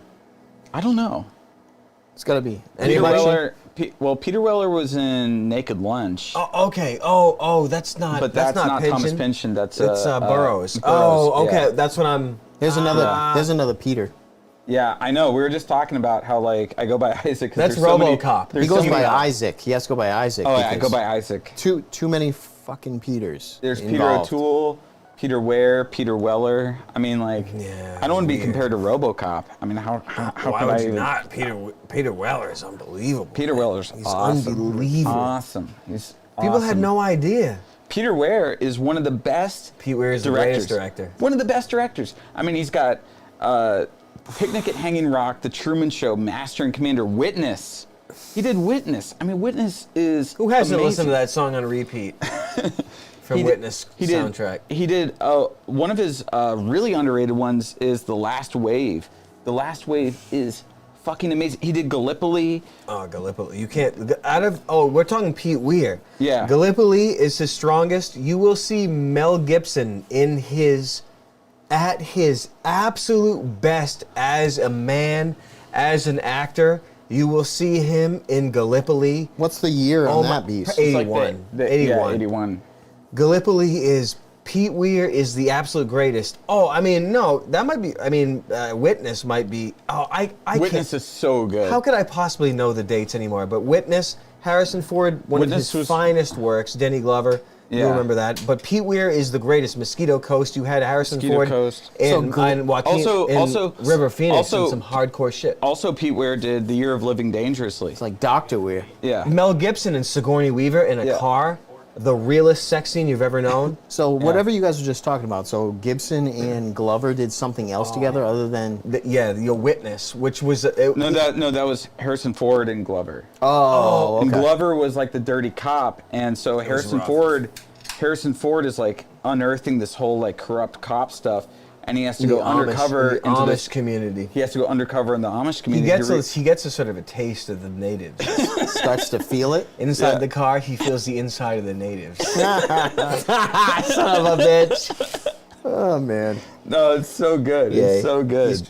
It was the score is very special. Pete Weir's movies are the most special. I mean, you can say De Palma, you can say a lot of different things. You can say Man, when I think of the absolute greatest that I reach for when I really want to be moved. But I mean, Weir's movies are the most something. I don't know what what the quality is, but they are the most hard-hitting. Weir does the best. I mean, I think that The Truman Show is an absolutely perfect movie. It's been a minute. I haven't seen that in a minute. It is, and well, I grew up not far from where The Truman Show was filmed. It was filmed in Seaside, Florida. And so whenever my friends would come and visit, I would take SeaWorld. I would take them to Seaside, and I would take them to all the different locations. And Seaside doesn't look any different now than it did when they shot it. Seaside was like this new urban. Yeah, are you familiar with new urbanism? I mean, I'm assuming it looks like Edward Scissorhands slightly. Basically, it's like the whole like walkable city. It's like this small town where like everything is a short walk from wherever you live, and one architect built every single building in this town. It was What's this, Fallout? yeah, basically. I mean, it's Florida. Flowrider. Flowrider, yeah, exactly. Flowrider, T-Pain, you know. T.I. He's doing stand-up. But, like, I would take people like, oh, that's Truman's house right there. That's where he worked and everything. It looks the exact same. It's kind of weird because it hasn't changed at all.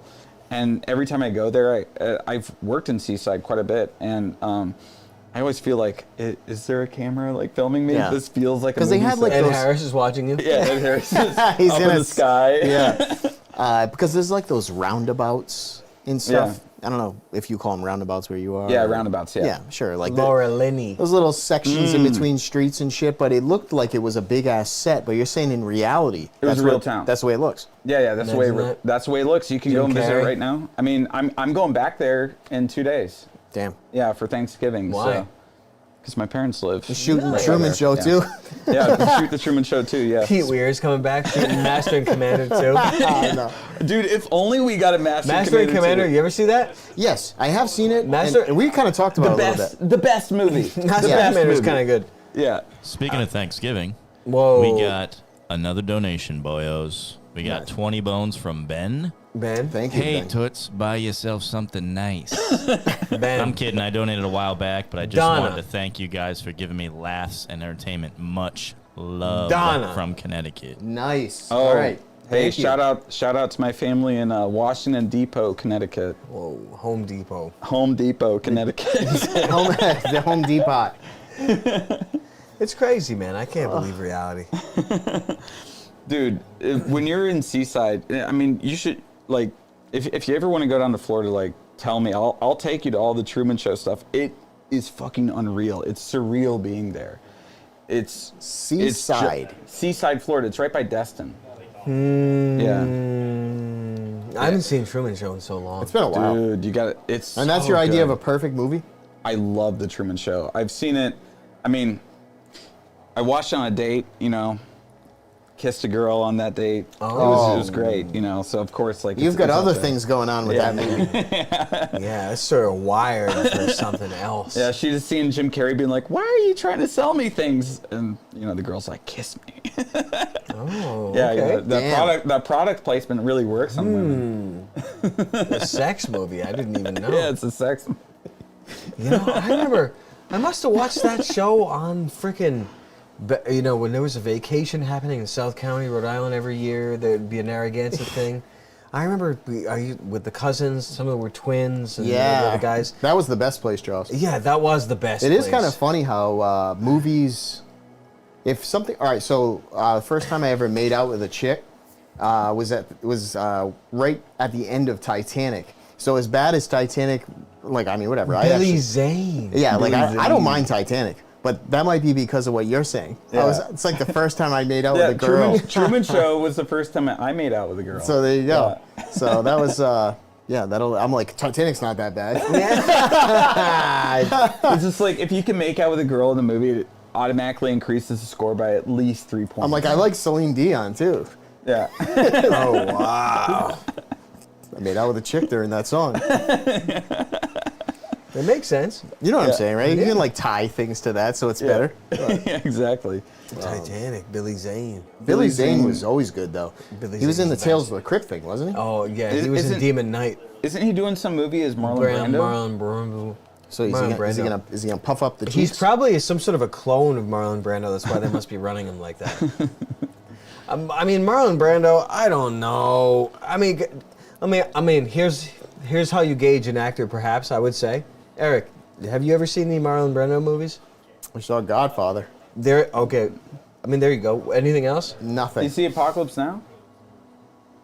Did I? Charlie? With Martin Sheen? That's back in 595. I mean, maybe that's the Vietnam movie with Marty Sheen. Okay, I did see it. I did see it. Yeah, Marlon Brando. Apocalypse Now is good. Yeah, we watched that in 595. Oh. Up top. Oh. Believe it or not, we did. Yeah, the horror. Yep. Yeah. Oh, no. Straight up, I hear you on that. Dennis Hopper's in Apocalypse Now too. He's like, Dennis Hopper, Larry Fishburne. You know what he said to me? He said the middle word of life is if, man. Oh, I got a funny story about Apocalypse Now. The way Coppola makes movies, man, I'm telling you. Good. Amazing. Coppola's the best. I don't care. I mean, he might make a new movie now. I'd rather do blank, blank, blank to whatever blank, blank. I'm not going to watch it. I'm not going to watch Megalopolis. I'm not going to do it. I liked it. I'm not going to watch it. How old's that? SOB? He's like 82. Yeah. I'm too young to watch it. I'm going to wait till I'm older. Can he do it like Clint Eastwood, though, till he's like 99? Can he do it? I got a funny story about Apocalypse Now. When I got my wisdom teeth taken out, they give you all this like laughing gas and all these like. They give you laughing gas to go? How'd you get that? Yeah, they gave me laughing gas, and so I was so afraid, right? I'm really afraid of like dental procedures, so I have this like laughing gas on me, and I'm just being like trying to give you a nice buzz, trying to get as much as possible. So then they take my arm and they do this. Turn to dicks. They do the thing to like put the sedatives in me, and I look at them and I'm like. This is like that movie Train Spotting. So stupid. The nurse is like, "What's that?" And I'm like, "It's a movie about heroin addicts." They put that in me, and I don't remember anything after my wisdom teeth, got taken out. But supposedly what my dad told me, and I told, it was like a fad then to like film people after they got their wisdom teeth taken out because they would say wild shit. I did that one time. I think I deleted it. And I was like, don't film me. And my dad, afterwards, I kind of like came to, and we were in the car going back home. And my dad is like, Peter, do you know what you were saying? You know what you were saying when you were under? Like, when you were like totally like high from all the sedatives? I was like, no, like I don't remember anything. And he goes, you were just like acting like Dennis Hopper from Apocalypse Now and just quoting all of his lines. At least they got some entertainment out of it. Yeah. I was telling them all about how great Kurtz was, Kurtz is the greatest, man. He's a prophet. He's a prophet. Unbelievable. Apocalypse Now is... Coppola makes movies that are very good to watch. Just a little more ginger. Oh, sure. Apocalypse Now is a movie that is fun to watch. But Coppola's movies are long enough to enjoy the experience without being jarred anywhere alien, because you're in a cinematic experience. You're in his own reality. You're in a reality. Werner Herzog talked about this. He's like, with these movies, you have to kind of create your own reality to put the audience into. Create your own arse, tear yourself into a ring piece. To tear it? Yeah, you're gonna tear yourself. No, what is it, like spewing? I was spewing my ring piece. No, yeah. No, we gotta read some gay porn together. Are there any super chats to read? Is there any questions for Peter out there? Yeah, any questions for the Kino Corner? There have to be some questions for gays. Also, by the way, everyone, remember to salute the single moms out there. This is to them. He's definitely been big on that. He was jawing my ear off doing the about single that. moms. People like to make. Are we getting serious for a second, or what are we doing? No, we're not. Oh no. For a second, I was like, I hope not. I just like. I mean, if you want to get serious about it, I'll talk about it. I'll stand up for a single mother. We might have some questions. I absolutely will. We got one from Caleb. Thank you for the $5, Caleb. Can any of you guys give me advice on how to get into a work state? Into a work state? I mean, I'm always in a work state. No, I'm always on. No, it's either you have it or you don't. If you don't, you're screwed.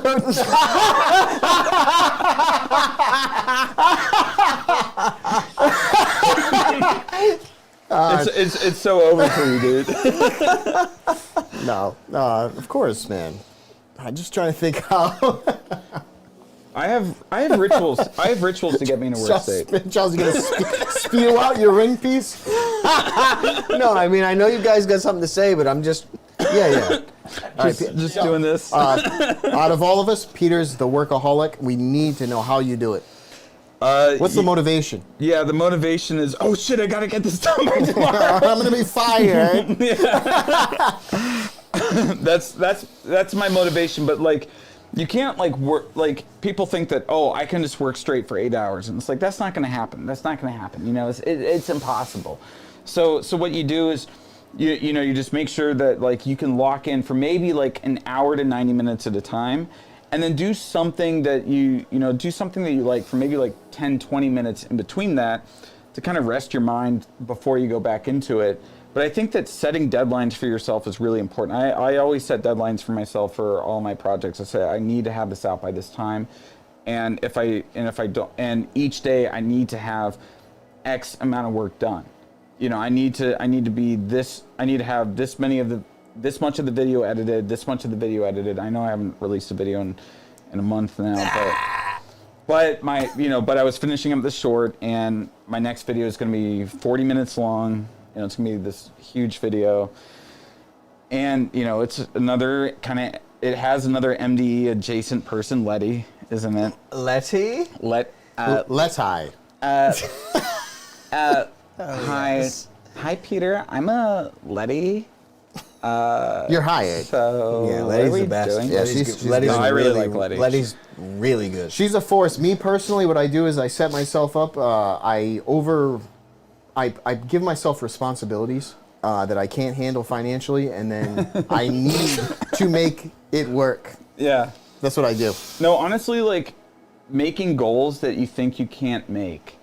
That's what I do. Yeah, that's really good, because that's I put enough on my plate, and I say, whew, I don't know how the hell I'm going to make an extra 40 grand a year, but I have to. So that's what I do. Mm-hmm. There's a difference. There's a difference between achieving goals. There's a difference between being a man that achieves goals and being a man that lives.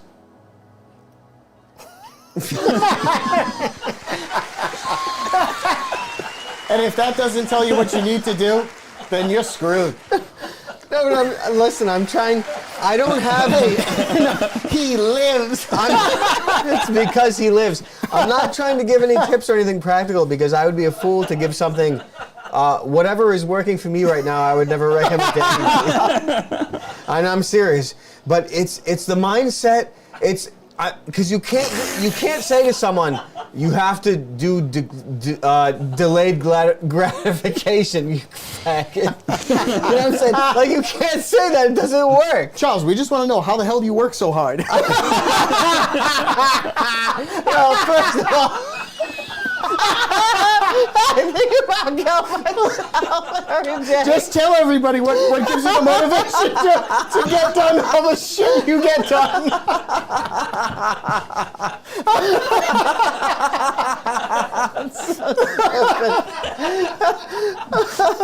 That's so silly. Oh, God. Well, I'm going to say you don't want to be the guy that's...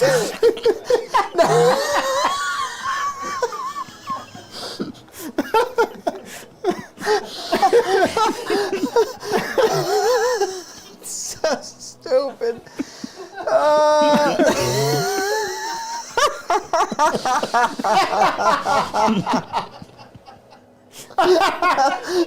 No, You're having a stroke. It's just Charles' reasoning because he. I got some tips for you guys. I'm crying. Oh, it's making me crazy. Oh, it's funny. It's making me crazy. So anyway. No. What I mean, I'll boil it down, is that it's not about collecting achievements. It's about being the guy that his life is, he lives in a way that he makes his things that he wants happen, and that is his life. I'm just saying there's two different kinds of people. That's all I'm saying. And there's another guy that screams and cries in his driveway or something like that. Well, yeah, it's not like you're saying these are the achievements I want, right? Oh my God. It's an uphill battle every single time, no matter what. You're damn right. Son of a bitch. Fuck. Dude, fucking me this rag. Sometimes that uphill battle involves a lot of old men. Yeah, it does. A lot of inner searching, right, Charles? Yeah, you get inner space. You get entered. There's a lot of old men. There's old men searching. Uphill battle. Well, Anyway. on the back of that, we got another $15 from Ochi. Oh, the guy. shout out to legend. Ochi, my Hey, boy. what's up, Zone? Excited this episode of Palace is happening, to say the least. Me too. That's Short was so great. As Can I rad as get it tastes. thoughts on Life Aquatic? Oh, it's my favorite movie of all. I That's love my Life- favorite movie of all time. I have a poster in my house signed by Bill Murray of Life Aquatic. Yeah? Yeah, my friend went golfing. Isn't that the best? That's my favorite movie. Life Aquatic is the best. It's my favorite movie. My friend went golfing with Bill and was like, hey, can you sign this poster? And then he gave it to me later. Wow. Yeah. Oh, that's so nice. Damn, that's nice. Yeah. And no, Life Aquatic is so good. That's the best movie ever made. Good. Are you a Wes Anderson fan? Oh, well, I mean, like Wes Anderson went to UT, you know, where I live. Yeah, in UTI Austin. at one time. Yeah, UTI. He got rid of the eye. Yeah, no, he used to live in Austin, you know, he's a Texan. Okay. He grew up in Houston, you know, went to school in Austin. I am a huge Wes Anderson fan. Yeah, Wes in fact, Anderson's you the know, best. they shot Moonrise Kingdom down in Newport. Absolutely. Yeah, that's right. Newport? Yeah, I mean, it's not like you're wrong. No. Yeah, no. Okay. I'm It is right. local, though. Yeah, I'm sure you're right. I'm like this. No, they actually didn't shoot it in Newport. They shot it somewhere else. No, one of my buddies starred in it. He was the Boy Scout that ran away. Oh, really? Yeah. Sam Shakusky, that character. Yeah. Yeah, one of my buddies. Yeah, and Shit. Edward Norton, fucking. That's the Boy Scout. Welcome to the party, pal. Yeah. Everyone was in that movie. Everyone. Bruce Willis as Bruce the police. Willis, yeah. Police Where's officer. that? Francis McDormand. Bill Murray was in it. Bill Murray's son was in it too. Really? Speaking of really good movies. After Life Aquatic, though, I mean, Darjeeling Limited was. It was. I mean, who are these assholes? I really like that line. Other than that, that's the only thing I remember from the movie. It ended on. I mean, straight up. I hear you.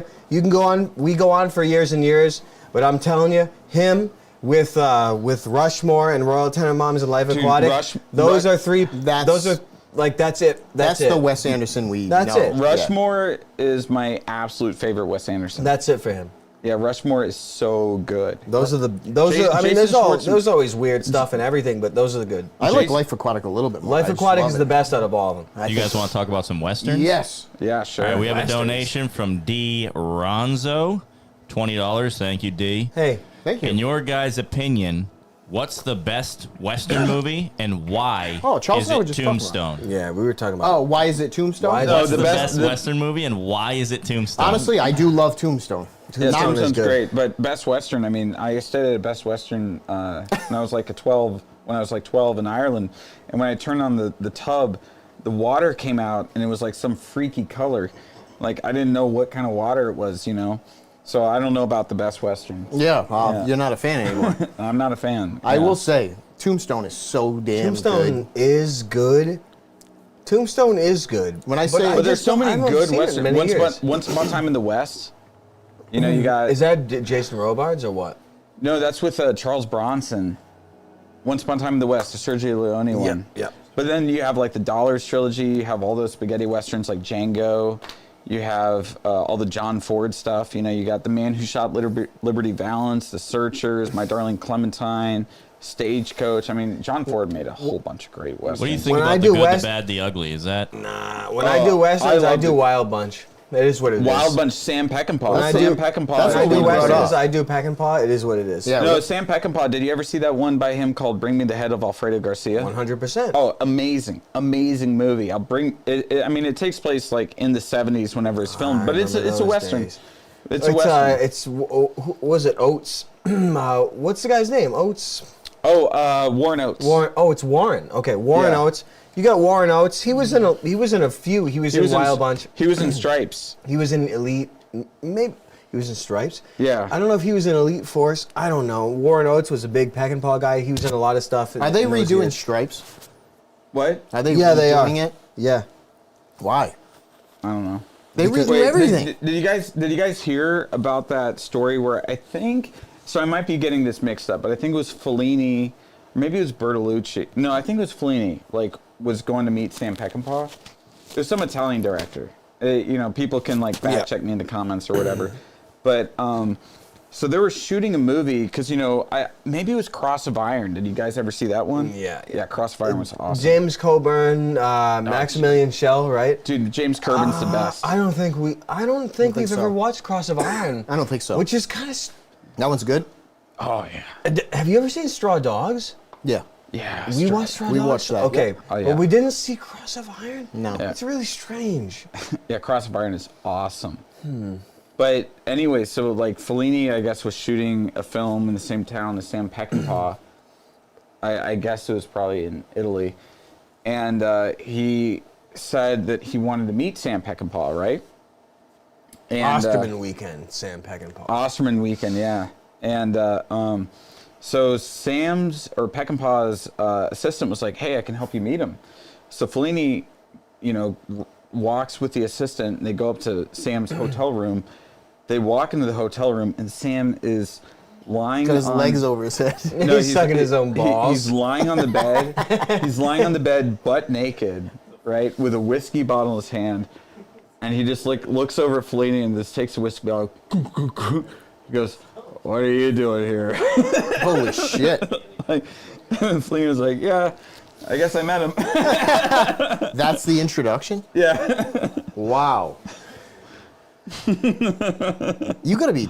I'll be honest with you. Look, I like Sam Peckinpah. I like his movies. I get the Thompson-esque or the Peckinpah-esque or whatever lifestyle that is. But I'm just gonna say that if I was gonna be meeting serious colleagues that I respected, at least, you wouldn't give them the same treatment as your lifestyle. I wouldn't meet them like that. I know, right? Yeah. No, and this is not a criticism. I'm just like, what? Like, someone must be. He must be that much of a god. Like, he must be so much of a god. I can't even understand how his godhood because he acts that way. Because that is. I'm not making a joke. No, I know what you're saying. Like, trust me, you have to be on a level of not give a shit. Yeah, I'm like I'm trying to learn from him. I mean, this is like you said. There's respect for the other person, Yeah, but you still can't give him the respect of not being naked, guzzling whiskey. I mean, this is like a Hunter Thompson thing. No one else does. Well, I'm sure that. I mean, Dave Bowie did it. I'm sure Mick Jagger did shit like that. I mean, they're all those guys. Those guys were kind of glam. 70s, 60s. I mean, 60s, 70s. The things were kind of glam, even in film directing. And he doesn't have to dress like Brian Eno back in the day or David Bowie in the Ziggy Stardust days. He does things like that, and that's glam as a director. That's all. So okay, so that's their version of it. Yep. We got another question. This one's for Charles. $5 from Droog. Thank you, Droog. That's not Charles, I read your short fiction thing from Man's World in 2023. Oh, yes. Do you have any more written works anywhere? Yes. That I can read? Yeah, well, yeah. Your film noir. Yeah, my film noir. My film noir. Everything else I've done is published in How to Bomb, the old MDE book from back in the day. How to Bomb with the whatever the hell. I've done in there. There's the Chundon, which is that universe right there that you saw from Night Story. I don't even remember what it's called, if you can believe it, because I changed it midway, so I don't even remember what the real name is. But I really like the story so much. You remember that one? I think so. With night mode in there. Oh my God, I love it so much. Now, trying to piece this together. You didn't write this when you were in Kuwait. I did. Okay, I know what you're talking about. I wrote this one in Kuwait. But it was just a new Chundon story. I just got off my ass and started writing something new, and it was really, really good, and I had a lot of fun with it. But the rest of everything I've ever done is published in How to Bomb, and that includes Chundon, and I guess you could say League Neutrino, and Joyride, or whatever you want to call it now. Oh, yeah. And who knows what else. I don't even remember. But there is plenty more written. It's just not published. Oh, yes. That's pretty much it. So, in other words, I'm gay. No. Soon. In other words, soon. Yeah. In other words, soon. That's a better answer. To bring it back, I guess, to the film, something I forgot to say a little bit earlier was, because of all this like craziness that happened right after, I sent all the film stock off to this lab in L.A. Harry and the Hendersons. Yeah, that my friend Lewis suggested, and it took a couple days to get there.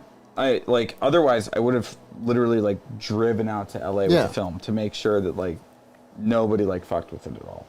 Serious business with film, man. Yeah, and on a lot of these productions, they have a PA or someone literally drive the film to the labs, but there's no, there aren't any labs in Austin. So you have to ship it? So you have to ship it, and I was literally having them write do not X-ray all over the box. X-ray would fuck it up. X-ray might fuck it up. Yeah. Oh, that's scary. Yeah, shit. Motion picture film, do not X-ray all over the box. It kind of sucks because writing that on it, they're like, we gotta fucking X-ray it. You know what I mean? Yeah, it's please do not fuck with this. Don't look into it. Don't open the box. That's crazy. And so then it was, and I guess in my form I asked for them to do a wash of it, which my friend said, you don't have to do that. But so then it was a week and a half later, I don't hear anything. I don't have any scans. I don't have anything. And so I called the lab and I'm like, hey, I'm Peter. Where's my spaghetti? Where my spaghetti? I'm serious. I'm like, hey, I'm Peter. This is, this production that I have. And they're like, oh yeah, we have you. I'm like, well, did you process the film? And they're like, yeah. We transitioned it. It's processed. They're like, yeah. I go, well, does it look good? And they're like, no. It doesn't look like shit. It looks like it's been X-rayed. Someone X-rayed this. Someone X-rayed this. It's got all these waves on it. Did you have all the film warped before you sent it? Did you microwave it? So they gave me these really autistic answers, and I did not know how to interpret it. So I called Lewis, and I was like, and I told him exactly what they said to me, and Lewis was just like, oh, that means it was good. He's like, if you really fucked it up, they would if you called them, they'd be like, hire a fucking cinematographer next time, or oh yeah, they'd give you the business. Yeah, they would give me the business. Oh, so that's what you would get. Yeah. Oh, the fact that's really funny. Handed to you. Yeah, the fact that I didn't get the business meant that everything was good. Doesn't look like shit. Yeah. Hire a cinematographer next time. I like that one a lot. That's really funny. Yeah, supposedly they said that to somebody that my friend knew. Oh. Hire a cinematographer next time. Oh. Yeah. Oh. Another question for the panel. Huh? We have a donation from Nee Ninamensch. Thank you, Nee. You guys seen and liked HBO's Oz? Oh, I died laughing at the scene where Christopher Maloney from Law & Order generally peed into a bucket. I haven't seen Oz. Yeah, I remember Chris Maloney was back in the Agamemnon days. It's a long time ago. This was 02, 03. We're talking a long time ago. That's a long time ago. Oz was a long time ago. Chris Maloney was in that. Who is the J. Jonah Jameson for the Spider-Man movies? He was famous for being in that also. Whatever his name is. Whatever. I mean, it doesn't matter, but he's good. That guy. J.K. Simmons. Yeah, Simmons. J.K. Simmons. That's him. But I'm sure there are a bunch of other people that were in Oz. But that was the beginning. That was the beginning of maybe perhaps an HBO thing. The beginning of long form television that started the Renaissance around those times. Oh, I mean, that was around Sopranos times. I was just right? going to say, I kind of feel like this course. is like HBO's like first takes on like big mini-series things. Was this before Sopranos? I would think so. This seems to me like it was before Sopranos, but I'm gay, so I couldn't be accurate. Is it the same time period as Wire and all that crap? Yeah. That's the same. I want to say it's the same time period. 05. It might have been a little bit before the Wire. I mean, you know, it's like a handful of years, 3 years before or for whatever. I always think around Oz, the same time. The Wire, Carnival. Oh, Carnival is straight up 03. 03. Yeah, straight up 03. I don't remember when Sopranos started, but Carnival to me is the high point of production of miniseries television, or perhaps it was made to go on forever. I don't know, but I think Carnival was the top. Sick. Carnival was the top. Hey, we're good? Straight up. And no more super chats. Is there anything else we want to touch what on a with time Peter? This is tonight. awesome, man. Wasn't it fun? Wasn't it queer? Dude, that thing was amazing. Was honestly. it? Yeah, good job. You did an unbelievable You know job. me. Thanks, I'll be honest. I'll say it again. I'll be on the record again. I was the absolute least of the cast. I know, you were in the most shots. It was so good to see everyone I else. thought it was unbelievable. Oh, well, thanks. I I appreciate think you it. did a great job. It was fun to watch. I knew it would be. It was gonna be awesome. I want to shout out a few more people. My friend Lewis Justin, he runs this thing called Massacre Video. He did all the scans. We got the scans for free from him.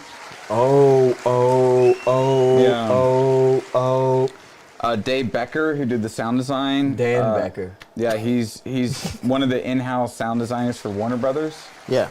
So, and Lewis got me in contact with him. So Does he know Daffy Duck at all? From Warner Brothers? Yeah. Yeah. No, he was working on, I think, Furiosa. Yeah. And Liam Sounds like an STD. Honestly. Liam Gibson, who did the score, and I told Liam, I was like, I want something that sounds like Angelo Badalamenti. Oh, there we go. It's Twin Peaks. Yeah. Oh, shit. Believe it or not. Yeah, Twin Peaks, and they did Body Double too. Oh, shit. Is that right? Did Angelo Badalamenti do Body Did he Double? Telescope? Am I wrong on that? Wait, yeah, did he do Telescope? Oh. Telescope is one of the all-time best. No, is that Badalamenti or what? Please, someone. I can't look that up. Please, someone. Anybody?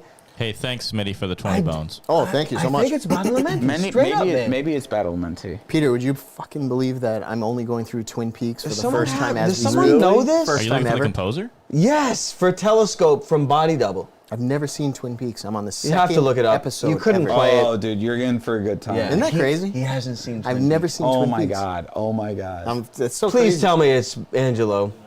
Pino DiNaggio? Pino DiNaggio. Okay. Oh yeah, I didn't Pino mean DiNaggio. Yeah, money. Whatever. I'll Pino just let- DiNaggio's done a lot of really great It's stuff. not him. It's another guy. Yeah, no. Telescope is unbelievable. Telescope. You remember when is he one was of the looking best. through the? Oh yeah. In In that fucking badass like pad. Oh yeah. Can't believe that. That pad. movie. Oh, my Dude, Body Double is amazing. that song. Oh. When Frankie Goes to Hollywood comes in. I put that song on the radio driving just because the video in that movie was so funny. Him, just how stupid that song is. Just the stupid ass shit. Relax, I'll tell. And he just goes into the song. It's so stupid. It's so good. And I had that song on, and I'm not going to sit there and listen to the song. I was like, oh, I remember the movie, but I was like, I just put Relax, it on. I put it don't on to do the it. song called I'm Gay. Oh, but it's interesting because it's in the movie. It's in the movie, and Frankie Goes to Hollywood, the singer, is there, and he's like taking him through the whole like movie set. And who else? Wait, hold on. And who else? There's someone else in that movie that's very, very special. Very special. Listen, I'm trying to make sure I get it right. It's not, oh, fuck. It's not Cam Clark. It's not Cam Clark. Who's the other guy? Rob Paulson. It's Rob Paulson that has a special cameo in the porno set scene in Body Double. Body Double. And he Rob Paulsen. Oh my God, his voice is, what is he, like Leonardo from Teenage Mutant Ninja Turtles, 80s and 90s? He is the real Yeah, voice? like, no, this guy's he's an OG voice actor from 80s and 90s, Damn. OG. And I remember seeing him, I was like, what the? I heard his line, he spoke his line, I was like, what the fuck? I was like, am I in Ninja Turtles right now? I look at him, I was like, I know this guy, Rob Paulsen. But Cam Clark? I know Cam Clark, but I think it's Rob Paulsen that is in the movie, so maybe it's not Leonardo, maybe it's someone else. I don't think it's Cam Clark in Body Double. Either way, before I forget, I have to thank everybody that's doing the Patreon thing. Oh my God, without that, Helen Keller glory hole, I'll say it again. Yep, appreciate that, and everybody go to fullmode.shop. And you've probably seen that banner. There was that Black kicks across. Friday. What the hell happens? There's still a week of Black Friday, right? I thought Thanksgiving was tomorrow. No, it's Thursday. Imagine that. Thursday. So, Black Mode is the coupon code. Make sure you go there, 20% off everything in the shop. Come Also, before I forget, we have to talk about the case of the missing fedora. No, yeah. Oh, shit. Charles told me about this. I wanted you to mention this. There's a missing fedora that cannot be accounted for no matter what. How does that happen? I think the fedora went into some kind of wormhole. So we bought 2 fedoras to test with Charles, and he was using one for most of the film. And then when we were going to shoot that last scene, we couldn't find it. Yeah, the hat was gone.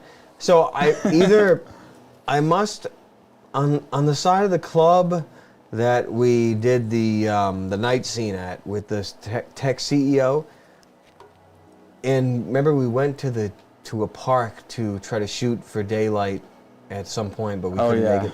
But that stretch right there in the alley where the car was parked, and in the park where we tried to go and get light, and that little window right there was where the hat was left somewhere and lost. Yeah, so there was a few things that didn't make it into the final product, and that was like when he clicks, you're supposed to go to a bunch of different places. So we had these different locations that you were going to appear at, like in a city, in like kind of the countryside, and then finally in the other place.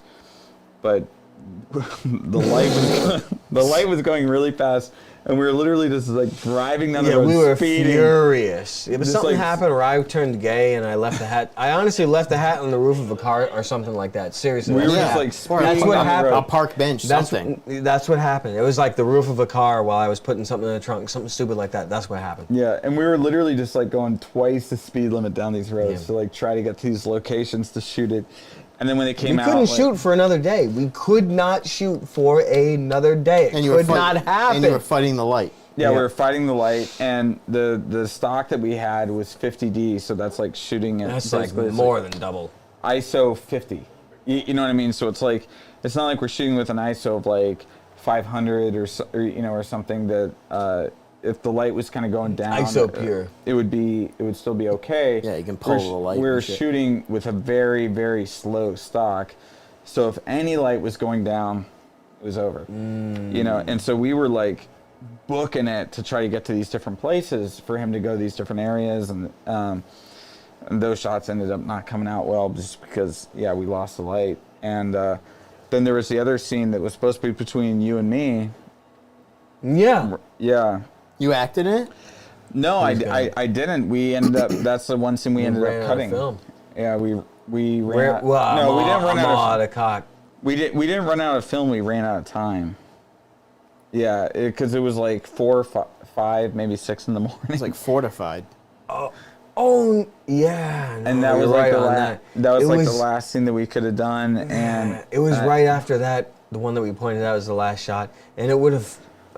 we would have late. we would have both been so It would tired. have turned into nothing. Like It would have turned into nothing, and so just bagged it. I just bagged it. I we just started turned immediately smoking crack, ordering prostitution. Yeah. right then, you guys went right to the rap party and started rapping. We had drinking Hennessy. No, well, the thing is that like we finished at 6 or 7 in the morning that morning, right? And we had It was a nice one. We had to turn all the equipment back in. We had to ship all the equipment back that same day. So I think it got 2 hours of sleep. Another one. It's a sandwich. An ice cream sandwich that you wear on your feet. I'll tell you, he lived it as director. And then right after that, they were like, "This, we're releasing an app, so you got to come in 15 hours." After that, whatever the you did, Yeah. put it on the shelf. You're doing a grinder too. Yeah. That's where the motivation Yeah, comes from. exactly. Hey, listen. Oh, no, if this No, I was going to Sex say in the third degree.